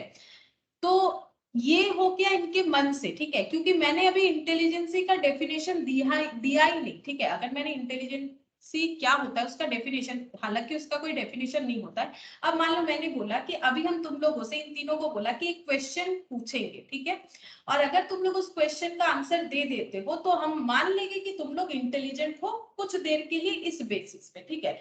तो मान लो कि ये तीनों ने ही आंसर, तीनों में से सिर्फ इसने आंसर दिया, ठीक है, इसने सही आंसर दिया। तो इसका मतलब अगर मुझे इंटेलिजेंट बच्चों का सेट बनाना है इन 3 बच्चों से, तो इनका नाम दे देते हैं ABC, तो फिर हम इसी बच्चे का नाम सेट में लिख सकते हैं, ठीक है। तो वेल डिफाइंड होना चाहिए। अगर मैंने सिर्फ इंटेलिजेंट बोला तो ये कोई खुद को कोई भी इंटेलिजेंट मान सकता है, खुद को कोई इंटेलिजेंट नहीं भी मान सकता है। लेकिन मैंने अगर एक क्राइटेरिया बता दिया कि अगर ये क्वेश्चन का आंसर दे दोगे तो हम मान लेंगे कि तुम इंटेलिजेंट हो, ठीक है। तो जो आंसर देगा, जो बच्चा आंसर देगा, मैंने यहाँ पर 3 बच्चा लिया, मान लो 10 बच्चे पे हम लोग सर्वे करें, तो जो भी बच्चे आंसर देंगे उनको इंटेलिजेंट मानेंगे, तो उनका सेट बन जाएगा। तो एक वेल डिफाइंड होना चाहिए, अदरवाइज जो है सेट नहीं बनता है, ठीक है। तुम लोग को सेट नहीं पढ़ना पड़ेगा, ये इसीलिए बता रहे क्योंकि अभी थोड़ा डायग्राम कैलकुलेट करना पड़ेगा ना, डायग्राम जो है ड्रॉ करना पड़ेगा, फिर समझ में नहीं आएगा। अच्छा, अब देखो हम लोग डायग्राम कैसे ड्रॉ कर सकते हैं। जैसे मान लो एक सेट है ए जिसमें कुछ एलिमेंट्स या ऑब्जेक्ट है। अच्छा, सेट के अंदर जो भी लिखा जाता है उसे हम लोग बोलते हैं एलिमेंट या फिर ऑब्जेक्ट्स, ठीक है। तो जैसे ये सारे ऑब्जेक्ट या एलिमेंट है, और ये क्या है? नॉन लिविंग है। नॉन लिविंग का मतलब जिनमें जान नहीं है। ये तो क्या है? ये तो लेटर है, ठीक है। अगर बच्चों का हम लोग सेट बनाते हैं तो वो लिविंग एलिमेंट होगा क्योंकि उनमें जान है, ठीक है, क्योंकि ह्यूमन बीइंग है। अच्छा, अब देखो जैसे मान लो एक सेट है जिसमें 3 एलिमेंट है, 1 2 3, जैसे ABC लिख सकते हैं वैसे 1 2 3 भी लिख सकते हैं। अब ये किसी ना किसी तरह से ये सेट बना होगा, कुछ कंडीशन दिया गया होगा, उससे ये 1 2 3 का कलेक्शन हुआ है, ठीक है। तो ए के अंदर 1 2 3 ये एलिमेंट है और बी में है सपोज 4 5 2 4 5, ठीक है, 2 4 5 6 ऐसे एलिमेंट्स है, ठीक है। अगर हम लोगों को इसको ड्रॉ करना है तो हम लोग कैसे कर सकते हैं? ये देखो, अगर हम लोग को इसको ड्रॉ करना है तो हम लोग कुछ इस तरह से कर सकेंगे। हमें वेन डायग्राम से करना चाहिए और सेट के लिए सर्कल यूज किया जाता है, ठीक है। वेन डायग्राम में क्या यूज किया जाता है? सर्कल। अगर हमें ए सेट को दिखाना है तो हम लोग उसको कुछ इस तरह से दिखा सकते हैं, इसके अंदर है 1 2 3, ठीक है। अच्छा, अगर हम लोग बी सेट को दिखाना चाहते हैं, ठीक है, बी सेट को दिखाना चाहते हैं तो वो कुछ इस तरह से बनेगा। बी सेट के अंदर क्या है? 2 4 5 6, ठीक है, 2 4 5 6। ये इंडिविजुअली दिखा दिया हम लोगों ने कि ये ए सेट है, ये बी सेट है। लेकिन अगर दो सेट में कुछ कॉमन एलिमेंट है, जैसे ये दो सेट में कॉमन एलिमेंट कौन सा है? ये दोनों सेट में कॉमन एलिमेंट अगर देखोगे तो वो है 2। तो अगर कॉमन एलिमेंट होता है तो हम लोग सर्कल को ओवरलैपिंग करके दिखा सकते हैं, ठीक है। तो ओवरलैपिंग का मतलब ये ऐसे बनेंगे सर्कल, ऐसे एक सर्कल, ऐसे एक सर्कल, ठीक है। इसको मैंने नाम दे दिया ए, इसको मैंने नाम दे दिया बी। ऐसा क्यों किया? क्योंकि देखो ए सेट के अंदर क्या है? 1 2 3 और बी सेट के अंदर क्या है? 2 4 5 6, ठीक है। तो दोनों में कॉमन क्या है 2, तो कॉमन एलिमेंट जो है वो 2, और इनका कॉमन पोर्शन कौन सा है, देखो ये वाला, यहाँ पर 2 लिख ले, ये देखो ये वाला जो है इनका कॉमन पोर्शन है ना, ये वाला जो है इनका कॉमन पोर्शन है, 2 जो है इनका कॉमन पोर्शन है। तो 2 ए में भी है, 2 बी में भी है, ठीक है।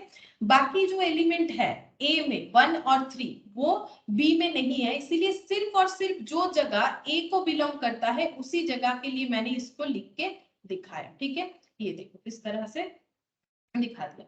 अच्छा, अब बी, बी में ऐसे कौन से एलिमेंट है, ठीक है, बी में ऐसे कौन से एलिमेंट है जो कि कॉमन एलिमेंट ए के साथ नहीं है, तो वो है 4, 5 और 6, ठीक है। तो उसको हम ऐसे दिखा देते हैं, तो हम ऐसे ड्रॉ करते हैं, ठीक है। तो इसका मतलब जो पोर्शन ऐसे ऐसे करके लिखा हुआ है वो है ओनली बी, ठीक है, सिर्फ बी में है, ठीक है। अच्छा, अब जो पोर्शन ऐसे करके लिखा हुआ है, ठीक है, वो है ओनली ए, ठीक है, ओनली ए। और जो पोर्शन ऐसे करके लिखा हुआ है, ऐसे करके लिखा हुआ है, वो है ए एंड बी, ठीक है, जिसको सेट में ऐसे इंटरसेक्शन देके, इसको इंटरसेक्शन साइन बोलते हैं, इससे किया जाता है, ठीक है। ए एंड बी, ये हो गया 2, ए एंड बी, ठीक है। ये हो गया हम लोगों का ओवरलैपिंग करके। अब इसका यूज हम लोग यहाँ पर जो सिलोगिज्म करेंगे इसमें कैसे करेंगे, ठीक है। तो ये ओवरलैपिंग क्यों हुआ ये मैंने बता दिया, और हम सेट थ्योरी नहीं बताने वाले क्योंकि ये हम लोग का टॉपिक नहीं, हम लोग का टॉपिक है सिलोगिज्म, ठीक है। अब हम लोग सिलोगिज्म में वापस आते हैं। देखो, तो सबसे पहले यहाँ पर लिखते हैं कि हमें करना क्या होगा। देखो, दो चीज हमें हमेशा याद रखना है जब भी हम लोग ये चैप्टर करेंगे। फर्स्ट, हमें इग्नोर करना है, ignore the meaning of statement, ठीक है। ये मीनिंग पढ़ के ना, मीनिंग पढ़ के कुछ जज नहीं करना है कि ये कैसा मीनिंग है, ऐसा थोड़ी होता है, ये सब नहीं करना है, ठीक है। तो इसीलिए मैंने लिखवा दिया, नहीं तो तुम लोग के दिमाग में ऐसे आएगा कि ये क्या अनफ सनफ मीनिंग हो रहा है कि all chairs, all trees are chairs, ये सब क्या है। तो ignore the meaning. And second, consider all noun as objects और एलिमेंट्स ओनली। मतलब ये बात, ठीक है। ये देखो, हमें क्या करना है, ऑल नाउन्स, जैसे यहाँ पर ये एक सेंटेंस है, हो सकता है मीनिंगलेस है बट ये सेंटेंस है, सम चेयर्स आर ग्लासेस, तो इसमें नाउन क्या है, चेयर है, ग्लासेस है, ठीक है।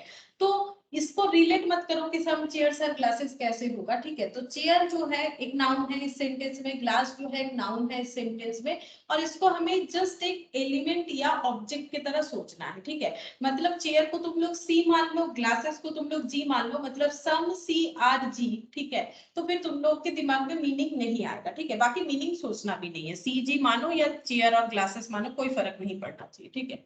अच्छा, अब हम लोग देखेंगे कि यहाँ पर हमें कैसे ड्रॉ करना चाहिए। तो यहाँ पर हमें जो स्टेटमेंट दिए हुए रहेंगे उसमें कुछ कॉमन लैंग्वेजेस कुछ ऐसे दिखेंगे हमें। ये देखो, जैसे ऐसे दिया हुआ रहेगा, सम, जैसे देखो, सम डॉग्स आर कैट्स, ठीक है। अब मैंने भी एक मीनिंगलेस चीज ही लिखा क्योंकि ये मीनिंगलेस ही होता है।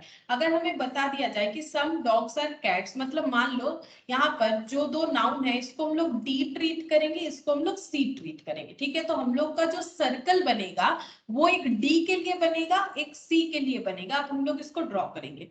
तो यहाँ पर एक डॉग का सेट हो गया, ठीक है, डॉग के लिए हम लोग एक सर्कल यूज करेंगे, कैट के लिए हम लोग एक सर्कल यूज करेंगे। Now some dogs are cat, तो इसको हम लोग कैसे दिखा सकते हैं, सम डॉग्स आर कैट्स को हम लोग ऐसे दिखा सकते हैं, ओवरलैप करके, सम डॉग्स आर कैट्स, इसको हम लोग बोलेंगे, इस पोर्शन को ओवरलैपिंग, जो मैंने अभी अभी दिखाया। अब ऐसा ही क्यों होगा, ऐसा ही क्यों होगा, अगर दिमाग में ऐसा आ रहा है तो इसका मतलब क्या था, इसका मतलब था सम, सम एज, ठीक है, सम एज आर बीज, ठीक है, some A's element are B's element, ऐसे बोल सकते हैं कि ए में ऐसे कुछ एलिमेंट्स हैं जो कि बी के भी एलिमेंट्स है। अब तुम लोग बोलोगे यहाँ तो एक ही है, कोई बात नहीं, इसको बढ़ा लेते हैं। ये तो मैंने अपना एग्जांपल लिया था। अब मान लो यहाँ पर मैंने लिख दिया 7, तो यहाँ पर भी हम लिख देते हैं 7, ठीक है। तो यहाँ पर 2 के साथ साथ 7 भी आ जाएगा। तो इसका मतलब ए के जो कुछ एलिमेंट है वो बी के है, और इसको हम लोग रिवर्सली भी बोल सकते हैं, सम बीज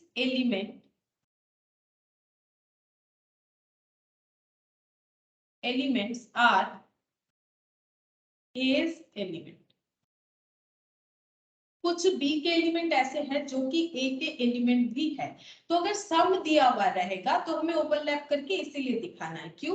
सम डॉग्स आर कैट्स का मतलब है कुछ डॉग्स कैट्स है या फिर कुछ कैट्स डॉग्स है, यानी इनमें एक कॉमन पॉइंट है और कॉमन पॉइंट को ओवरलैप करके दिखाया जाता है। तो कभी भी हमें ऐसे बोला जाएगा तो ऐसे लिखना। नाउ अब हम लोग दिखाते हैं, यहाँ पर देखो नेक्स्ट एग्जाम्पल, मेनी, ये लैंग्वेज रहेगा, ठीक है। मेनी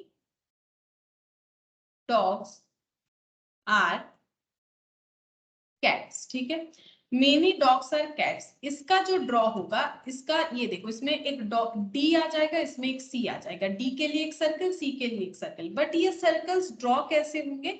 ये भी सेम इसी तरह से ही ड्रॉ होंगे। और ये सेम होने का लॉजिक क्या है बताते हैं। देखो सेम होने का लॉजिक क्या है। सेम होने का लॉजिक इतना ही है कि मेनी डॉग्स मतलब बहुत सारे डी जो है वो सी है, ये बताया जा रहा है। लेकिन बहुत सारे मतलब क्या, यहाँ पर क्वांटिटी कम है, सम, यहाँ पर है मेनी, लेकिन ऑल तो नहीं है। ऑल का मतलब सारे के सारे। अभी हम लोग ऑल वाला भी कंसेप्ट देखेंगे। सम और मेनी में फर्क ये है, जैसे देखो यहाँ पर मैंने 2 ही दिखाए, यहाँ पर मान लो मैंने 5-6 दिखा दिया होता, 5-6 ऐसे डिजिट्स जो कि दोनों में कॉमन है, तब वो मेनी आ जाता। बात तो एक ही है ना, ओवरलैपिंग तो होगा ही, क्योंकि बहुत सारे डी ऐसे हैं जो कि सी है, इसका मतलब डी और सी में कॉमन पॉइंट आया, ठीक है। इसीलिए इसका ड्रॉ भी ओवरलैपिंग होगा, ओवरलैपिंग वाला ड्रॉ होगा। अच्छा, नेक्स्ट हम लोग देखेंगे ऑल वाला कंसेप्ट, ठीक है।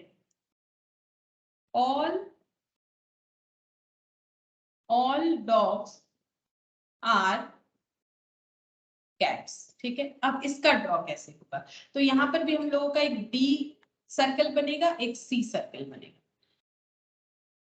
अब हमें क्या दिखाना है?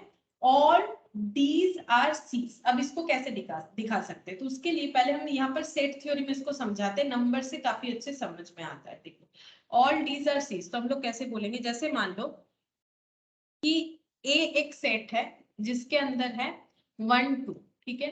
बी एक सेट है जिसके अंदर है 1 2 3। अगर इसको हमें ड्रॉ करना है तो हम लोग कैसे ड्रॉ कर सकते हैं? अगर इंडिविजुअली ड्रॉ करेंगे तो ए के अंदर है 1 2, बी के अंदर है 1 2 3, ठीक है।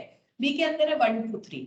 अब तुम लोग अगर सोचोगे कि दोनों को हम लोग ऐसे कर देंगे, ऐसे कर देंगे, अगर किसी के दिमाग में ये चीज आ रहा है कि ये हो गया 1 2, ठीक है, और ये हो गया 1 2 3, तो ये गलत हो जाएगा। क्यों गलत हो जाएगा? तब क्या सिर्फ ए में कुछ नहीं है ना? ए में तो दोनों ही है। ए में जो दोनों एलिमेंट है वो बी में भी है, तो ये ड्रॉप गलत होता है, ठीक है। इसका मतलब है कुछ चीज ए के पास ऐसा है जो कि बी के पास है, लेकिन ए के पास इसके अलावा भी कुछ चीज है, तब जाके ये ड्रॉ होता है, ठीक है। जैसे कि ये वाला, यहाँ पर ए के पास ये 2 और 7 के अलावा भी कुछ ऐसे एलिमेंट्स थे जो कि बी में नहीं था, बट यहाँ पर तो ऐसा नहीं होगा। तो इसका ड्रॉ कुछ इस तरह से हो जाएगा कि ए एक छोटा सा सेट है जिसके पास 1 2 है, और बी उससे एक बिगर सेट है जिसके पास ए तो है ही, ए तो है ही, मतलब 1 2 तो है और 3 है, ठीक है। तो ऑल बोलने से ऐसे ड्रॉ किया जाता है, ठीक है। तो इसको हम लोग बोल सकते हैं all element in is element of B, ठीक है। ए के सारे एलिमेंट वो बी के एलिमेंट है, लेकिन यहां से हम लोग ये नहीं बोल सकते हैं कि ऑल बीज एलिमेंट इज एज एलिमेंट। ये कंफर्म नहीं कर सकते, ठीक है। ये कंफर्म नहीं कर सकते क्योंकि देखो बी में 3 है जो कि ए में नहीं है। ए का सारा एलिमेंट बी में है, लेकिन बी का सारा एलिमेंट ए में नहीं है। होता अगर मान लो ये 3 हटा देते तब हो सकता था, ठीक है। तो अभी जैसे मैंने ड्रॉ किया उसके हिसाब से ये कंक्लूजन आ रहा है। तो इसको एक्चुअली बोला जाता है पेरेंट सेट जो बड़ा होता है, या सुपर सेट, इसको हम लोग बोलते हैं सबसेट। सबसेट या फिर चाइल्ड सेट, ठीक है, जो छोटा होता है। तो यहाँ पर हम लोग देखो ड्रॉ करके दिखाते हैं। इसका ड्रॉ फिर कैसे होगा, इसका ड्रॉ कुछ इस तरह से होगा, ऑल डीज आर सीज, मतलब ये डी छोटा वाला सेट हो जाएगा और इसके बाहर हो जाएगा सी, ये डी। अब डी को तुम लोग अंदर भी लिख सकते हो, बाहर भी लिख सकते हो, ठीक है।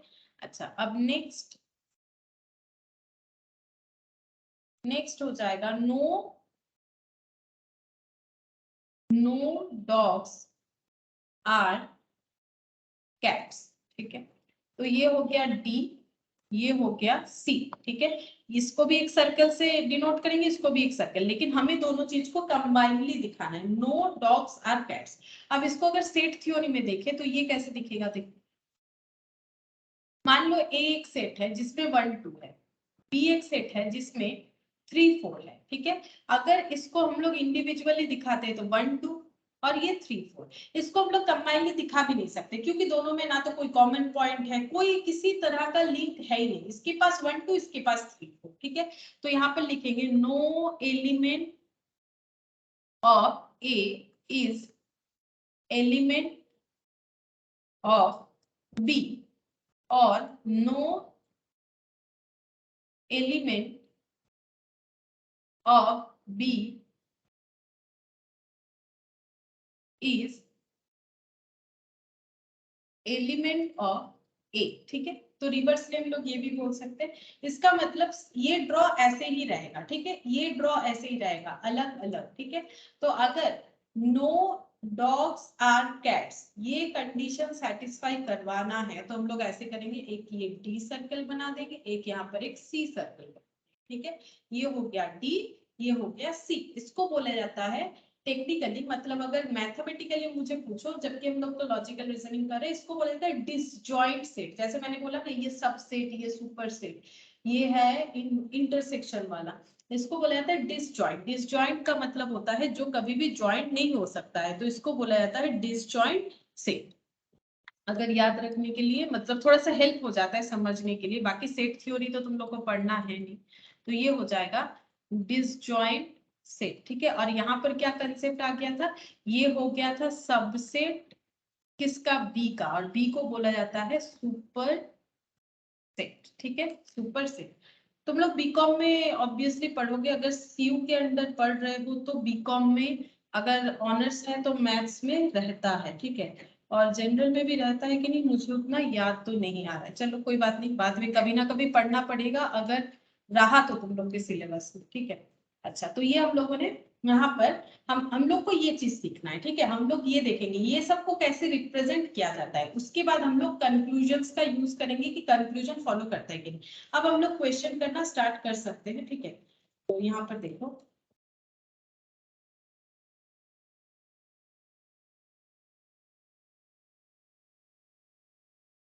देखो क्वेश्चन कैसे सॉल्व करना है। क्वेश्चन नंबर 1 ये वाला देखो, यहाँ पर क्या बोला है कि सम चेयर्स आर ग्लासेस, यानी हम लोग का एक सी ऑब्जेक्ट होगा, एक जी ऑब्जेक्ट होगा, और ये दोनों का सर्कल बनेगा।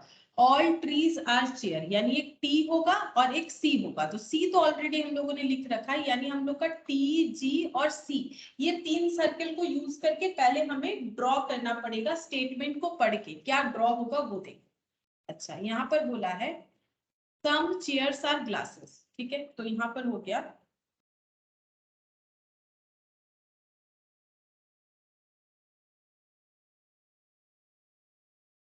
सम चेयर्स आर ग्लासेस। सम का ऐसे होगा, देखो सम का ऐसे होगा, सम का ऐसे होगा, सम मतलब ओवरलैप करना, ठीक है, सम मतलब ओवरलैप करना।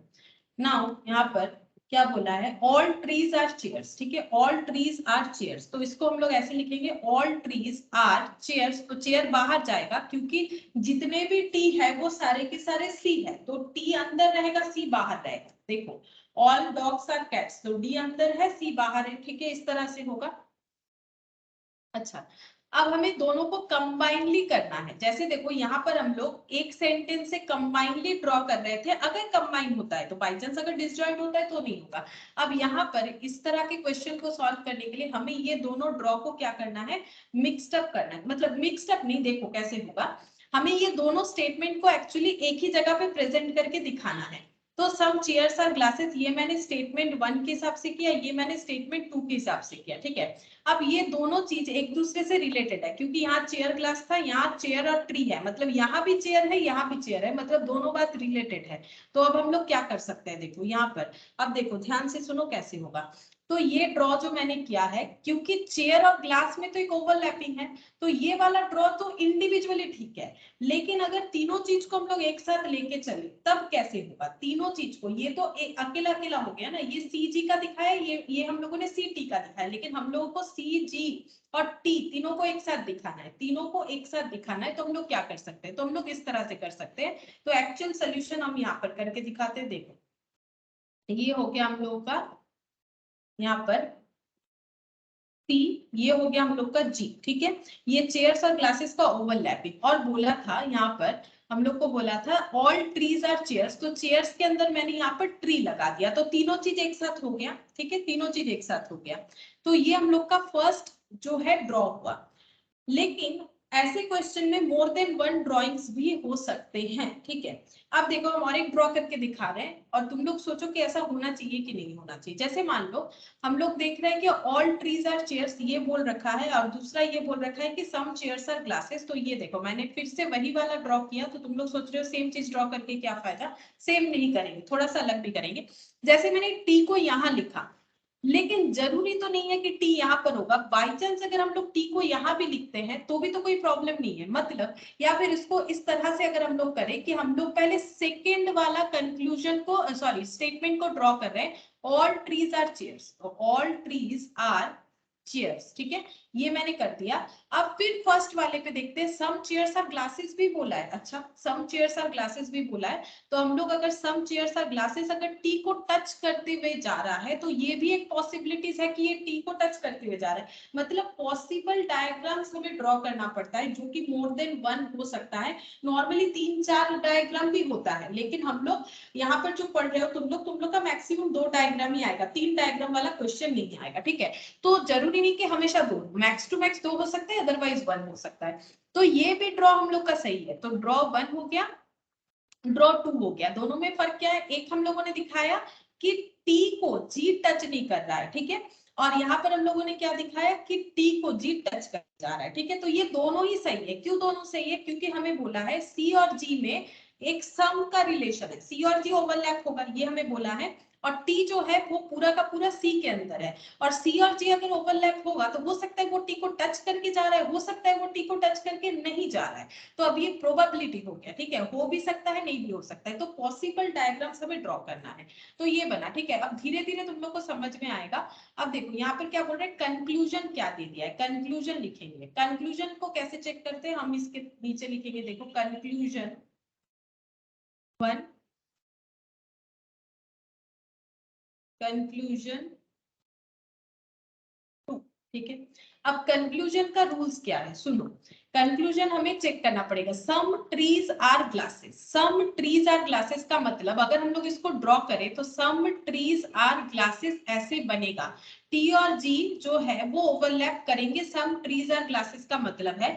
लेकिन इन दोनों में से ऐसा कोई भी ड्रॉइंग्स नहीं है जहां पर ये बताया जा सके कि सम ट्रीज आर, क्योंकि टी और जी में देखो कहीं ओवरलैपिंग नहीं हुआ है, ठीक है, टी और जी में कहीं ओवरलैपिंग नहीं हुआ, ये टच करके गया है, इसको हम लोग ओवरलैपिंग नहीं बोलेंगे, ठीक है।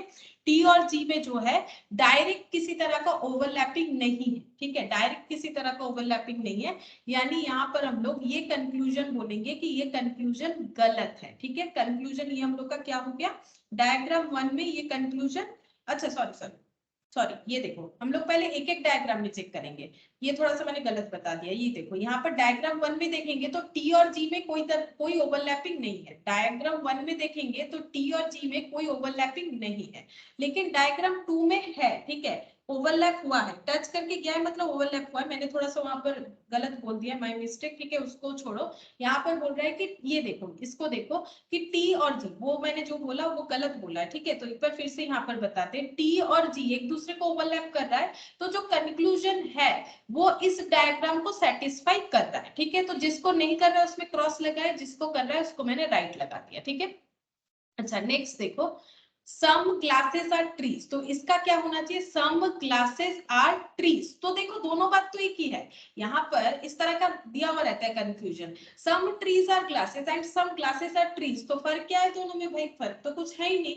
यानी हम लोग का फिर से कंक्लूजन वैसा ही आएगा, यहाँ क्रॉस और यहाँ राइट लगेगा। क्यों, क्योंकि टी और जी में यहाँ ओवरलैपिंग नहीं है डायग्राम 1 में, लेकिन डायग्राम 2 में ओवरलैपिंग है। ठीक है, ये हम लोगों ने कैलकुलेट कर लिया। नाउ अब फिर और एक स्टेप है, और एक स्टेप क्या है, अगर कोई भी एक डायग्राम कोई एक कंक्लूजन को ना बोल देता है तो हम लोगों का ये कंक्लूजन नॉट फॉलो हो जाएगा। फिर से सुनो, अगर कोई भी एक डायग्राम में, मान लो 2 डायग्राम है, एक में क्रॉस लगा एक में राइट लगा, तो वो कंक्लूजन नॉट फॉलो हो जाएगा। ये रूल्स होता है। नॉट फॉलो क्यों हो गया, क्योंकि एक क्रॉस लगा है, यहाँ भी क्रॉस लगा है, नॉट फॉलो। ठीक है, यानी दोनों कंक्लूजन फॉलो नहीं करता है इस स्टेटमेंट को।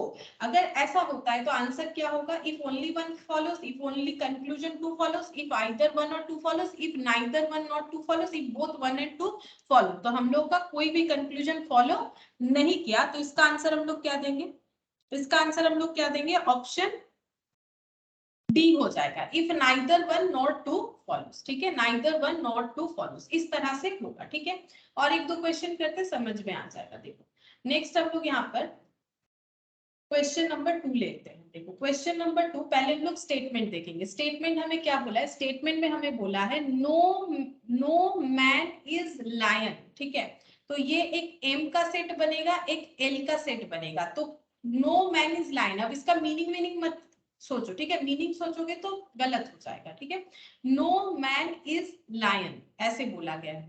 ठीक है, तो यहाँ पर देखते हैं, तो ये हो गया मैन, ये हो गया लाइन। ठीक है, पहले स्टेटमेंट से हम लोगों ने ये देखा। फिर बोला है Ram is a man, Ram जो है वो एक मैन है। तो इसका मतलब हम लोग क्या बोल सकते हैं, अगर ये मैन का सर्कल है तो उसमें एक मैन कौन है, राम है। ठीक है, एक मैन कौन है, राम है, ऐसा हमें बोल रहा है।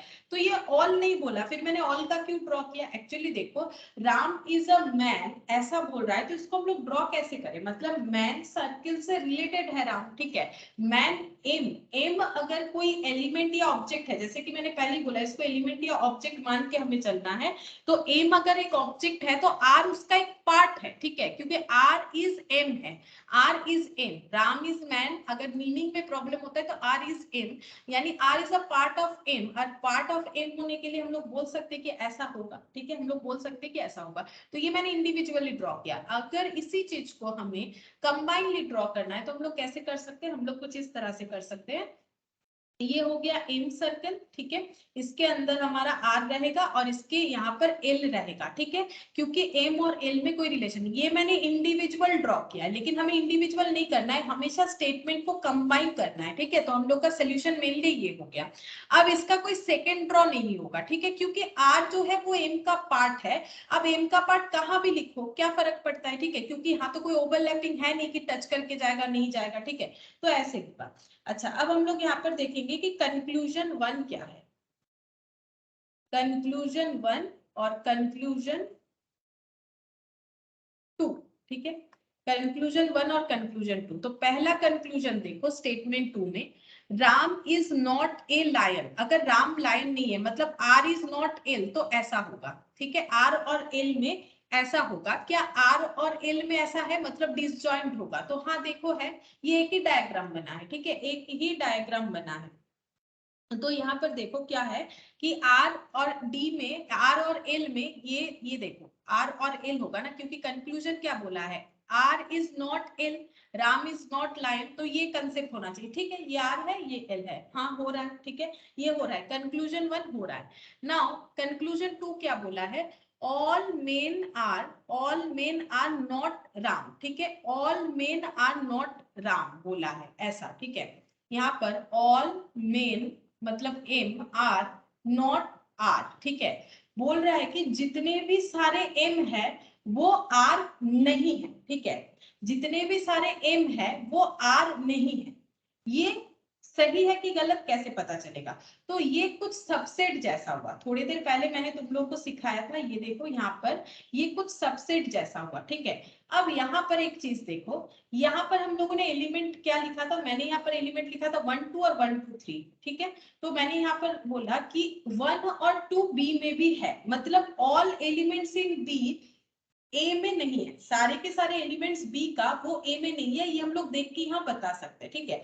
लेकिन अगर ऐसा होता ड्रॉ कुछ इस तरह से होता कि ए का वैल्यू है 1 2, बी का वैल्यू भी है 1 2, ठीक है, तो इसका मतलब एक सेट होता 1 2 जहां इसका नाम ए भी होता, इसका नाम बी भी होता, मतलब all elements 1 and 2 belongs to A and B, A और बी में ये दो एलिमेंट ए और बी दोनों के लिए एप्लीकेबल है, ठीक है, ये हम लोग देख के बता सकते हैं। लेकिन यहाँ पर जो हम लोग का सिचुएशन अराइज हुआ है कि all M are not R, इसका क्या हम लोग डायरेक्टली आंसर दे सकते हैं? All M are not R तब होगा, सुनो, all M are not R तब होगा अगर सबसेट और सुपरसेट होगा, एक्चुअली इसे बोला जाता है इक्वल सेट, ठीक है, इसे बोला जाता है इक्वल सेट। अगर ऐसा हुआ तो यहाँ पर all elements in A and B एक दूसरे में बिलोंग करते हैं, ए में भी जो है बी में भी वही है, ठीक है। और यहाँ पर हो जाएगा, यहाँ पर क्या हो रहा है, all elements in B are not in A, इसका मतलब हो रहा है, ठीक है। अब all M are not R ऐसा बोल रहा है, ये सही है कि गलत हम लोग ड्रॉ से कैसे बताएंगे? क्योंकि मैंने देखो ड्रॉ इस तरह से किया है हमारे स्टेटमेंट के हिसाब से। स्टेटमेंट में क्या बोला था, स्टेटमेंट में बोला था कि नो राम इज मैन, ठीक है, तो R is M, R is M. अब देखो आर इज एम, तो ये ऐसे भी तो हो सकता है कि ये इसमें जो भी है वो आर भी है वो एम भी है, ठीक है, मतलब ऐसे भी हम लोग कर सकते थे, ऐसा सेट जहां पर आर भी है एम भी है, तो इसमें हम लोग और एक डायग्राम भी चाहे तो ड्रॉ कर सकते हैं। देखो और एक डायग्राम भी चाहे तो ड्रॉ कर सकते हैं कि आर इज एम बोला था ना, तो आर इज एम का मतलब ऐसे भी हो सकता है और ऐसे भी हो सकता है, इसके यहाँ पर एक डिसजॉइंट सेट ऐसे भी हो सकता है। तो इसीलिए हम लोग बोल सकते हैं कि हमारा सेकंड स्टेटमेंट जो है इसमें हमें क्या दिख रहा है, इसमें हम लोग हाँ भी नहीं बोल सकते हैं ना भी नहीं बोल सकते, क्योंकि ये हम लोग का ड्रॉ अगर ऐसा हो जाता, ठीक है, आर और एम जो है एक साथ है ऐसा हो जाता, और एल यहाँ पर एक डिसजॉइंट, मतलब अगर हम लोग का और एक डायग्राम हो जाता, ठीक है, और एक डायग्राम हो जाता, तब तो हम लोग ये फिर हम लोग नहीं बोल सकते कि कौन सा सही है कि कौन सा गलत है, क्योंकि इसको हम लोग कंफर्म नहीं कर सकते हैं। और यहाँ पर देखो, यहाँ पर जो है ये कॉन्ट्राडिक्टेड स्टेटमेंट भी है, हमें ड्रॉ के साथ साथ स्टेटमेंट का कॉन्ट्राडिक्शन भी पढ़ना चाहिए।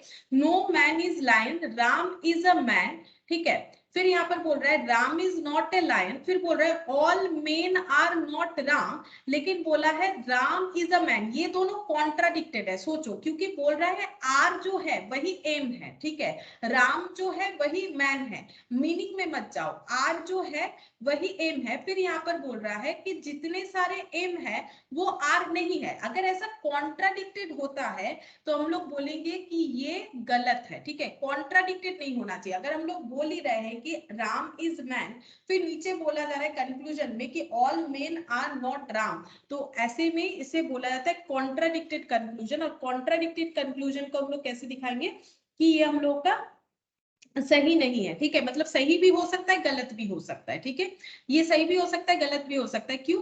ये हम लोग कंफर्म नहीं कर सकते हैं, क्योंकि all men are not Ram बोल रहा है, यहाँ पर बोल रखा है राम इज मैन, तो राम अगर मैन है तो all men are not Ram, ये कॉन्ट्राडिक्टेड हो गया, तो ये हम लोग कंफर्म नहीं कर सकते, तो ये डेफिनेटली इसमें क्रॉस आएगा, ठीक है, डेफिनेटली मतलब इसमें हो गया नॉट फॉलो, ठीक है, अगर एक हाँ है एक ना है यानी ये हो जाएगा, क्योंकि क्रॉस लगने पे ये हो जाएगा नॉट फॉलो, ठीक है, ये नॉट फॉलोड हो जाएगा। और ये क्योंकि राइट हुआ है तो इसको हम लोग लिखेंगे फॉलो। ये राइट क्यों हुआ था, फिर से एक बार बताते हैं। देखो राइट इसीलिए हुआ था क्योंकि राम इज नॉट लायन बोला था, ठीक है। अगर तुम लोग दो भी ड्रॉ करते हो, डायग्राम 1 और डायग्राम 2, देखो दोनों ड्रॉ कर लो, डायग्राम 1 और डायग्राम 2। तो पहला बोला था कि राम इज नॉट लायन, मतलब आर और एल अलग अलग था, ठीक है। Ram is not lion, R और एल अलग अलग था, जो कि दोनों में ही हमारा सेटिस्फाई कर रहा है, यानी डायग्राम 1 में भी राइट, डायग्राम 2 में भी राइट, ठीक है। लेकिन दूसरा वाला जो बोला है, दूसरा वाला हमें बोल रहा है कि Ram, all men are not Ram, वो इसमें अगर हाँ भी होता है, इसमें ना हो जाएगा, डायग्राम 2 में ना हो जाएगा। तो अगर डायग्राम एक में हाँ एक में ना है तो नॉट फॉलोड है ना, तो दो डायग्राम ड्रॉ करो, बहुत इजीली समझ में आएगा। तो इसीलिए पॉसिबल डायग्राम जितना दिमाग में आता है हमें ड्रॉ करना चाहिए, ताकि हम लोग आंसर देना हमारे लिए आसान हो जाएगा, ठीक है। अगर डायग्राम हम लोग दो बोल रहे हैं नहीं ड्रॉ कर रहे हैं तो थोड़ा सा मुश्किल हो जाएगा हम लोग के लिए आंसर देना। तो देखो दो डायग्राम ही मैंने बना लिया, एक मैंने यहाँ पर इस हिसाब से बनाया कंक्लूजन के हिसाब से कि राम, यहाँ पर सॉरी स्टेटमेंट के हिसाब से नो मैन इज लाइन, तो नो मैन इज लाइन दोनों डायग्राम में फॉलो हुआ, ठीक है। दूसरा वाला बोला है राम इज अ मैन, तो राम इज अ मैन ऐसे भी हो सकता है, ऐसे भी हो सकता है, या फिर ऐसे भी हो सकता है, ठीक है। मतलब सबसेट या सुपरसेट का कंसेप्ट ये देखो, यहाँ पर जो था ये भी सबसेट होता है, इसे इक्वल सेट भी बोलते हैं, इसे सबसेट भी बोलते हैं। सबसेट कैसे बोलेंगे, A is a subset of B and B is a subset of A, क्योंकि ए का सारा एलिमेंट बी में है, बी का सारा एलिमेंट ए में है, तो ये इक्वल सेट भी है, सबसेट भी है। और यहाँ पर सबसेट सुपरसेट का रिलेशन हो रहा है, बट इक्वल सेट का रिलेशन नहीं हो रहा है। क्यों, क्योंकि 3 ऐसा एक एलिमेंट है जो बी में है बट ए में नहीं है, तो ये भी सबसेट सुपरसेट में बिलोंग कर रहे हैं। तो यहाँ पर सबसेट सुपरसेट कौन हुआ, ए बी का सबसेट भी है और सुपरसेट भी है, एज वेल एज बी ए का सबसेट भी है, सुपरसेट भी है। तो अगर दो सेट इक्वल हो रहा है तो वो एक दूसरे के subset as well as superset है। बट अगर एक बाहर रह जा रहा है, एक या एक से ज्यादा एलिमेंट, तो ये सुपरसेट हुआ, ये सबसेट हुआ, ठीक है। ये सुपरसेट हुआ, ये सबसेट हुआ, ये कभी सुपरसेट नहीं हो सकता है। बट ये वाले कंसेप्ट में दोनों दोनों के सुपरसेट है, दोनों दोनों के सबसेट है, एज वेल एज ये इक्वल सेट है क्योंकि इक्वल हुआ। उसी कंसेप्ट में मैंने यहाँ पर ड्रॉ किया। देखो यहाँ पर क्या हो गया, डायग्राम 1 में ऐसा बना, डायग्राम 2 में हमारा ऐसा बन रहा है। तो इसमें देखो कंक्लूजन 1 दोनों में फॉलो हो रहा है कि आर और एल जो है वो एक साथ नहीं है, लेकिन कंक्लूजन 2 जो है वो यहाँ फॉलो भले ही हो रहा है कि all M are not R, क्योंकि देखो यहाँ पर ये जो एम है, एम का ये पोर्शन जहां पर आर लिखा हुआ है, वो आर कौन से पोर्शन में है, एम का पोर्शन में है, यानी एम का कुछ पोर्शन में आर है, ठीक है। एम का कुछ पोर्शन में आर है, लेकिन ये पोर्शन में आर नहीं है। तो हम लोग बोल सकते हैं कि ये एम का जो पोर्शन है ये आर नहीं है, वो फॉलो हो रहा है। लेकिन इस डायग्राम के हिसाब से अगर हम लोग इसको इक्वल सेट की तरह ट्रीट करते हैं कि ये सारे फीचर्स कॉमन है, तो वहां पर ये चीज नहीं फॉलो होगा। तो इसका मतलब एक क्रॉस लगने का मतलब भी है कि हमारा नॉट फॉलोज बन जाता है, ठीक है, नॉट फॉलो। तो इसके हिसाब से हम लोग का आंसर क्या होगा, एक फॉलो हुआ है, एक नॉट फॉलो हुआ है। तो देखो इफ ओनली वन फॉलो, ठीक है, इफ ओनली वन फॉलो, ये वाला आंसर होगा, मतलब ऑप्शन ए हम लोग का आंसर होगा। क्यों, क्योंकि टू फॉलो ये तो नहीं हुआ, आइदर वन आइदर टू ऐसा भी नहीं हुआ, नाइदर वन नॉर टू ऐसा भी नहीं हुआ, बोथ वन एंड टू भी नहीं हुआ, ठीक है। तो इस तरह से होगा। अच्छा नेक्स्ट देखो क्वेश्चन नंबर 3। क्वेश्चन नंबर 3 में क्या बोला है, ऑल बॉयज आर फादर, ठीक है। मतलब बी और एफ दो सेट होगा, ऑल फादर्स आर मदर्स, ठीक है।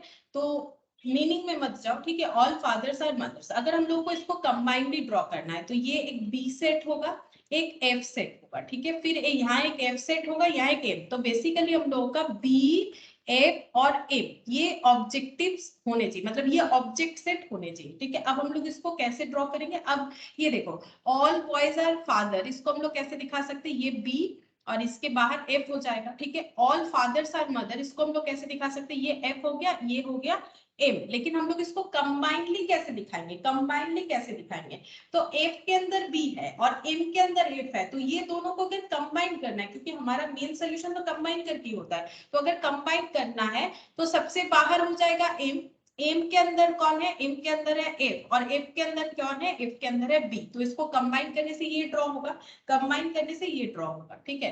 तो चलो इसको ड्रॉ कर लेते हैं। यहाँ पर हो गया बी, देखो क्योंकि क्या बोला है, ऑल बॉयज आर फादर, ठीक है, ये हो गया बी। यहाँ पर हो जाएगा इफ। और यहाँ पर क्या बोला है, ऑल फादर्स आर मदर, तो ये है, ये बाहर चला जाएगा, ठीक है। और इसमें मुझे तो नहीं लग रहा है कोई और डायग्राम होगा, मुझे नहीं लग रहा है कोई और डायग्राम हो सकता है। अच्छा, अब कंक्लूजन देखो क्या बोला है, ऑल फादर्स आर बॉयज, मतलब क्या ड्रॉ होना चाहिए, कंक्लूजन वन के हिसाब से क्या ड्रॉ होना चाहिए। कंक्लूजन वन बोल रहा है ऑल फादर्स आर बॉयज, मतलब ये एफ हो गया, इसके बाहर बी हो गया। क्या ये डायग्राम इस चीज को फॉलो करेगा कि बी के अंदर एफ है? नहीं फॉलो कर रहा है, क्योंकि एक्चुअली एफ के अंदर बी है, ये तो पूरा रिवर्स ही बता दिया। अब देखो कॉन्ट्राडिक्शन, जैसे पढ़ के भी समझ सकते हैं, all boys are fathers, all fathers are boys, ये तो पूरा उल्टा हो गया। हम लोग बोल रहे थे जितने भी बी है वो एफ है, अब कंक्लूजन क्या बोल रहा है, जितने भी एफ है वो बी है, ठीक है, ऐसा बोल रहा है। तो जितने भी बी है वो एफ है, जितने भी एफ है वो बी है, ऐसा नहीं है, ठीक है, रिवर्स बता रहा है, कॉन्ट्राडिक्टेड बता रहा है। तो इसका मतलब ये वाला हम लोग का कंक्लूजन वन फॉलो नहीं कर रहा है, ठीक है। नेक्स्ट देखो क्या बोला है, ऑल ये वाला ऑल बॉयज आर, ठीक है, कंक्लूजन देखना है, ऑल बॉयज आर मदर, तो इसको कैसे ड्रॉ करेंगे, ऑल बॉयज आर मदर, ठीक है, ऐसा होना चाहिए। मतलब एम सर्कल के अंदर बी सर्कल, क्या एम सर्कल के अंदर बी सर्कल है? हाँ है, हमारे ड्रॉ में एम सर्कल के अंदर बी सर्कल है। तो कंक्लूजन टू जो है ये फॉलो कर रहा है, ठीक है। ये क्रॉस हो गया, मतलब ये हो जाएगा नॉट फॉलो, ये हो जाएगा फॉलो, ये हो जाएगा फॉलो, ठीक है। तो इसका मतलब हम लोग का आंसर क्या हो जाएगा, आंसर जो है ओनली टू फॉलोज, यानी ऑप्शन बी, ठीक है, ओनली टू फॉलोज यानी ऑप्शन बी हो जाएगा।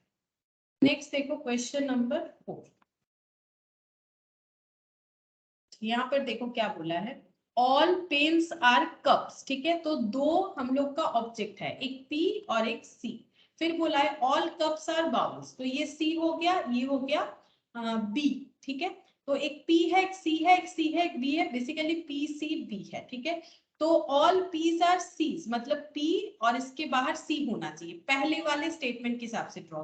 दूसरा बोला है ऑल सीज आर बीज, मतलब ये सी होना चाहिए, इसके बाहर बी होना चाहिए, क्योंकि ये दोनों सी एक ही जैसा है। अगर हम लोग इस दोनों ड्रॉ को ऐड करके कंबाइनली करते हैं तो वो कैसे दिखेगा, वो कुछ इस तरह से दिखना चाहिए, सी के अंदर पी है, ठीक है, तो बी, बी के अंदर है सी, सी के अंदर है पी, तो बेसिकली ये पहले वाले क्वेश्चन की तरह ही हो गया। और इसमें मुझे नहीं लगता है कि ज्यादा ड्रॉ होगा। देखो मोर देन वन ड्रॉ तभी होता है, ये छोटा सा ट्रिक याद रख सकते हो, जब सम ऐसा दिया हुआ रहेगा, ठीक है, सम ऐसा दिया हुआ रहेगा, सम मेनी, अगर ऐसे स्टेटमेंट से क्वेश्चन बने हुए हैं तो प्रोबेबली दो डायग्राम बन सकता है, ठीक है। बाकी ऑल में नॉर्मली एक ही डायग्राम होने का चांसेस होता है, बाकी क्वेश्चन टू क्वेश्चन डिफर करेगा। तो अभी हम लोग का कंक्लूजन क्या निकल के आया, कैसे हमें ड्रॉ करना है, ऑल पेन्स आर कप्स, तो पी और सी, ठीक है, तो यहाँ पर कर दिया मैंने पी और यहाँ पर हो गया सी, ठीक है, पी और सी, और फिर बोला है all Cs are B, all Cs are B, ये ऐसे हो गया, ठीक है। अब हमें चेक करना है conclusion one, conclusion one, conclusion, अच्छा यहाँ पर क्या बोला है, conclusion one all Ps are Bs, conclusion one बोल रहा है all Ps are Bs, check करते हैं बी के अंदर पी है कि नहीं, बी के अंदर पी है, तो कंक्लूजन वन सही है। नेक्स्ट देखो ऑल सीज आर, क्या लिखा हुआ है, पी पॉट, लेकिन ये यहाँ हमारे पास पी एलिमेंट है, बट पी फॉर पेन है, पी फॉर पॉट नहीं है, ठीक है। तो अगर हम लोग इसको ड्रॉ करते हैं तो सी और इसके बाहर पी हो जाएगा, ठीक है, और ये पी पॉट वाला पी है, ये पेन वाला पी नहीं है, ठीक है। तो इसीलिए ऑब्जेक्ट तो ये मैंने शॉर्टकट के लिए पी लिया, बट ऑब्जेक्ट का नाम क्या है, क्योंकि हमें नाउन को ही ऑब्जेक्ट मानना था ना। तो अगर ऐसा कंफ्यूजन करने के लिए देता है तो पॉट, पॉट कैसे कंक्लूजन पॉट से निकाले, जबकि पॉट हमारे स्टेटमेंट में ही नहीं है, ठीक है। तो इसका मतलब ये पॉट हो गया। अब देखो पॉट, पी के अंदर सी, वैसे पी के अंदर सी है भी नहीं, अगर ये पेन भी होता तो पी के अंदर सी नहीं है तो ये वैसे भी क्रॉस लग जाता, बाकी पॉट तो हमारे पास अवेलेबल है ही नहीं। तो ये कंक्लूजन को चेक क्या करें, ये कंक्लूजन तो स्टेटमेंट से मिलता जुलता ही नहीं है। तो अगर कंक्लूजन स्टेटमेंट से निकाल रहे हैं, अब स्टेटमेंट कुछ और है कंक्लूजन कुछ और है, तो कैसे आंसर होगा।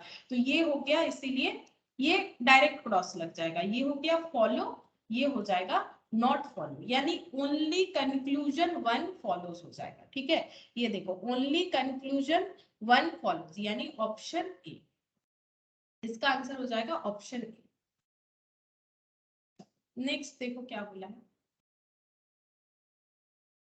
All students are boys, no boy is dull. ठीक है, तो यहाँ पर एस और बी, ठीक है, एस और बी, फिर ये बी और डी। ठीक है, तो बी तो ऑलरेडी लिख रखे, डी। अब इसका इंडिविजुअल देखो, ऑल स्टूडेंट्स आर बॉयज, मतलब ये हो गया स्टूडेंट और ये हो गया बॉय। ठीक है, नो बॉय इज डल, तो बॉय और डल। ठीक है, बॉय और डल।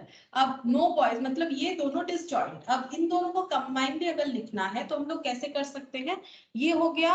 अब इसको लिख के दिखाते पीछे, ठीक है, सोल्यूशन में लिख के दिखाते हैं इसको। अगर हम लोग कंबाइनली करेंगे तो ये कैसे देखने में होगा, देखो, एक तो S, all students are boys. ठीक है, और बोला है boys, no boys are dull, तो डल सेट को हम लोग यहाँ पर बना लेते हैं, डी सेट को हम लोग यहाँ पर बना लेते हैं।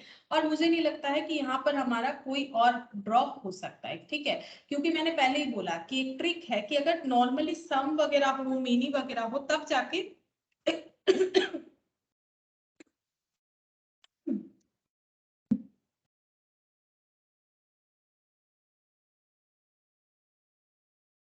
तब जाके मोर देन वन ड्रॉ हो सकता है। ठीक है, तो यहाँ पर देखो, अब कंक्लूजन चेक करते हैं। कंक्लूजन वन, कंक्लूजन नीचे है, देखो कंक्लूजन में क्या बोला है, there are no girls in the class. ठीक है, यहाँ पर कंक्लूजन में सेट क्या आ गया, गर्ल्स। अच्छा, there are no girls in the class, ये कंक्लूजन बोल रहा है, इसको थोड़ा सा अलग तरीके से हमें देखना पड़ेगा। दूसरा बोला है नो स्टूडेंट इज डल, तो हम लोग पहले स्टेट कंक्लूजन टू को एक बार देख लेते हैं, क्योंकि गर्ल्स तो था नहीं, तो इसमें कैसे समझना है वो हम बताते हैं। कंक्लूजन टू पहले चेक करवा देते हैं। कंक्लूजन टू बोल रहा है नो स्टूडेंट इज डल, इसका मतलब ये कैसे होना चाहिए, नो स्टूडेंट इज डल का मतलब, ये ड्रॉ यहाँ पर करके दिखाते हैं, ये हो गया स्टूडेंट और ये हो गया डल, तो स्टूडेंट और डल ऐसे डिसजॉइंट सेट होने चाहिए, हो रहे हैं। ठीक है, डिसजॉइंट सेट हो रहा है, नो स्टूडेंट इज डल, ये डिसजॉइंट सेट हो रहा है, तो ये करेक्ट है। अच्छा, नेक्स्ट क्या बोला है, देखो नेक्स्ट हम लोग को बोला है there is no girl in the class, तो क्लास में कोई गर्ल्स नहीं है। अब देखो, ये जो कंक्लूजन आया हुआ है, यहाँ पर बोला है ऑल स्टूडेंट्स आर बॉयज, तो यहाँ पर हमारे पास कोई गर्ल सेट था ही नहीं, मतलब जो ऑब्जेक्ट हम लोग जी अगर कंसीडर करते हैं, जी अगर कंसीडर करते हैं तो वो जी था ही नहीं हम लोगों के पास। यानी ये कंक्लूजन जो है, ये कंक्लूजन हमारे स्टेटमेंट से, मतलब क्या बोले, मतलब स्टेटमेंट में हम लोग का यहाँ पर अगर देखो तो वो एग्जिस्ट ही नहीं कर रहा है। ठीक है, जैसे पहले वाले में पेन के जगह पॉट लिख दिया था, बट एग्जिस्ट कर रहा था। ठीक है, जैसे कप आर पॉट्स बोला था, कप आर बोल्स बोला था। ठीक है, तो यहाँ पर पेन के जगह पॉट्स बोल दिया था। और वैसे भी अगर ड्रॉ होता भी, अगर वो पेन भी बोलता तो भी नहीं होता, मैंने वो भी दिखाया तुम लोग को, क्योंकि पी बाहर होना, पी अंदर होगा, सी बाहर होगा स्टेटमेंट के हिसाब से, बट ये कॉन्ट्राडिक्ट कर रहा है। अगर ये पॉट की जगह पेन भी होता तो भी ये ना ही होता।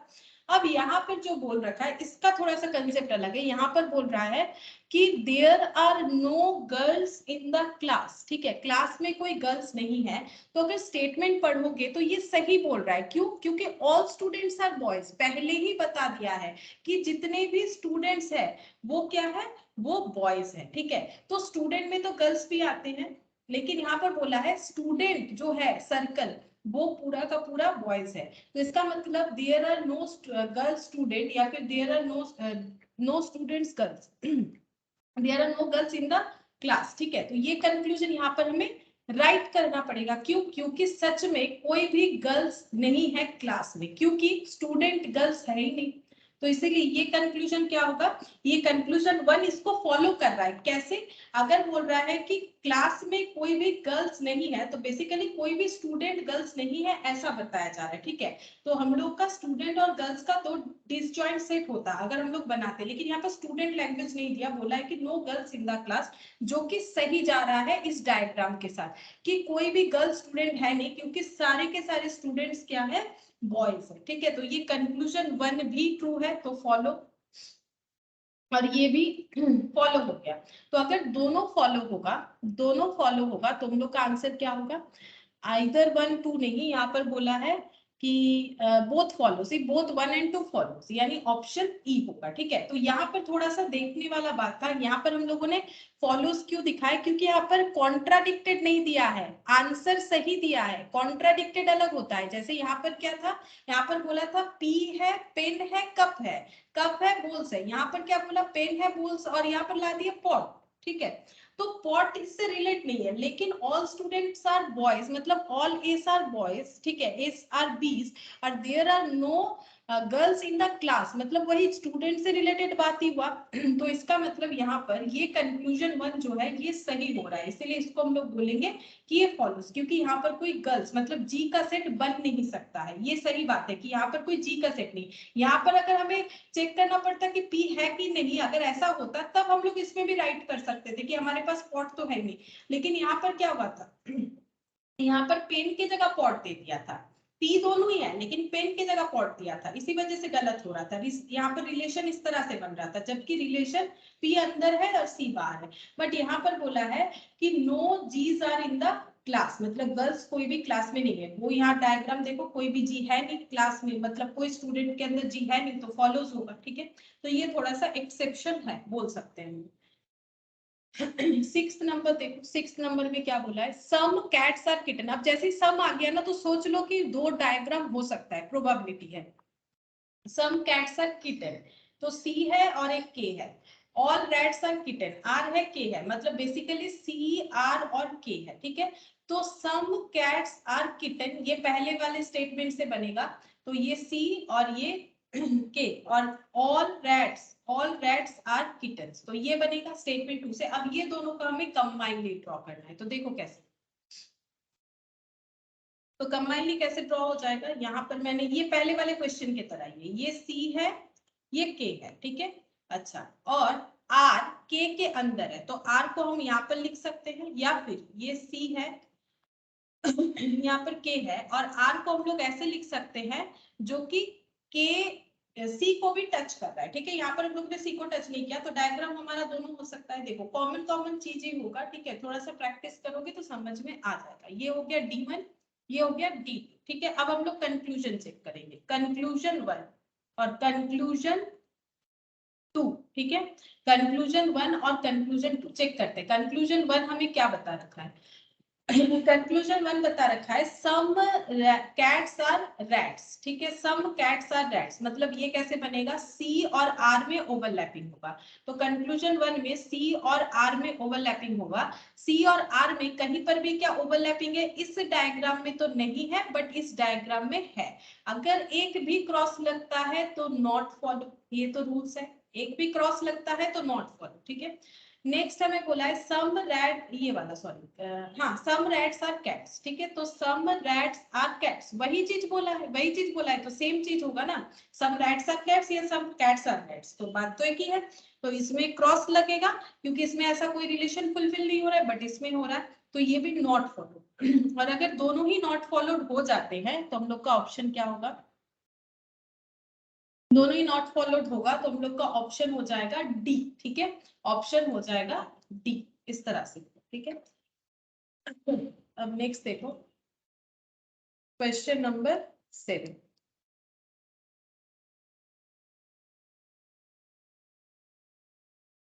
All names are dogs. ठीक है, तो एक एन हो गया, एक डी हो गया। नो डॉग्स आर फॉक्स, तो एक डी हो गया, एक एफ हो गया। इसका ड्रॉ कैसे होगा, ये डी, ये एफ, इसका कैसे होगा, ऑल नेम्स आर डॉग्स, ये होगा। अब ये दोनों को कंबाइन भी करना है। ठीक है, अब क्योंकि ऑल आया है तो प्रोबेबिलिटी ये है एक ही डायग्राम बनेगा। ठीक है, तो एक हो गया, एन अंदर होगा, बाहर डी हो जाएगा, और इसके यहाँ पर एफ हो जाएगा। ठीक है, क्योंकि डी और एफ डिसजॉइंट है, तो ये बनेगा। ठीक है, अब देखोगे तुम लोग क्वेश्चन रिपीटेड है, रिपीटेड मतलब नाम वाम अलग कर दिया है, बाकी क्वेश्चन एक ही जैसा है, लेकिन मैंने प्रैक्टिस के लिए देखो, ये आप करते जाओगे ना, तुम लोगों को एक ही जैसा मिलेगा। ठीक है, तो यहाँ पर देखो क्या बोला है, कंक्लूजन चेक करते हैं।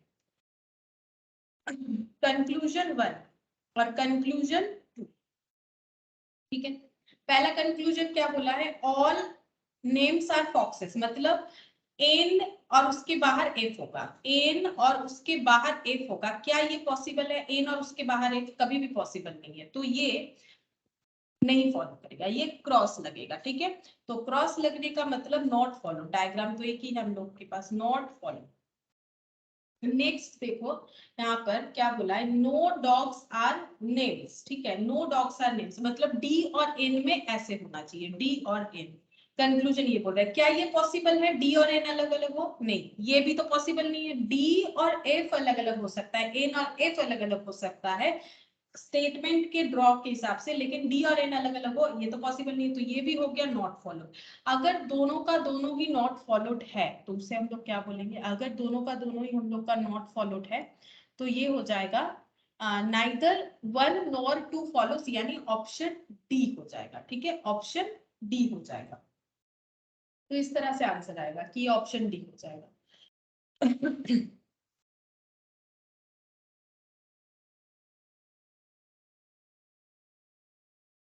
ठीक है, ये यहाँ पर हम लोगों ने 7 तक किया ना, हाँ 7 तक किया। अच्छा, नेक्स्ट है 8 9। अच्छा, इसके बाद जो है तुम लोगों को एक ही जैसा क्वेश्चन मिलेगा, यहाँ पर लगभग 25 क्वेश्चंस है। ठीक है, और उसके साथ इसका आंसर्स भी दिया हुआ है, तो तुम लोग अपने हिसाब से प्रैक्टिस करके देख सकते हो। ठीक है, प्रैक्टिस करके देख सकते हो कि क्या होगा। आज यहाँ तक ही करते हैं। और ये जो है ये तुम लोग के इंस्टीट्यूट के मैट का है। देखो मैंने यहाँ पर, ये बहुत ही कम क्वेश्चन है। ठीक है, क्योंकि इसमें थोड़ा सा कंफ्यूजन हो सकता है, इसीलिए मैंने वो वाला पीडीएफ भी जो है रेडी किया है ताकि तुम लोग थोड़ा प्रैक्टिस ज्यादा कर पाओ। ये देखो सैंपल क्वेश्चन में यहाँ पर तुम लोग के इंस्टीट्यूट के हिसाब से क्वेश्चंस है 1 2 3 4। ठीक है, 4 और ये बस इतने ही क्वेश्चन है। ठीक है, ये 5 क्वेश्चन है और इसमें सॉल्व भी किया हुआ है, लेकिन इसका ड्रॉ तुम लोग नहीं देख के अपने हिसाब से कर सकते हो और आंसर देख के देख सकते हो कि सही हुआ है कि नहीं। तो ये दोनों पीडीएफ शेयर कर देंगे, जहां पर यहाँ 5 क्वेश्चन है जो तुम लोग के इंस्टीट्यूट के मैथ से है, और बाकी क्वेश्चन मैंने दिया है जहां पर लगभग 25 या 26 क्वेश्चन है, तो तुम लोग वो भी प्रैक्टिस के लिए देख सकते हो। ठीक है, बाकी प्रोसेस सेम ही होगा जैसे करवा रहे, तो एक बार कोशिश करके देख। ठीक है, फिर आज इतना ही करते हैं।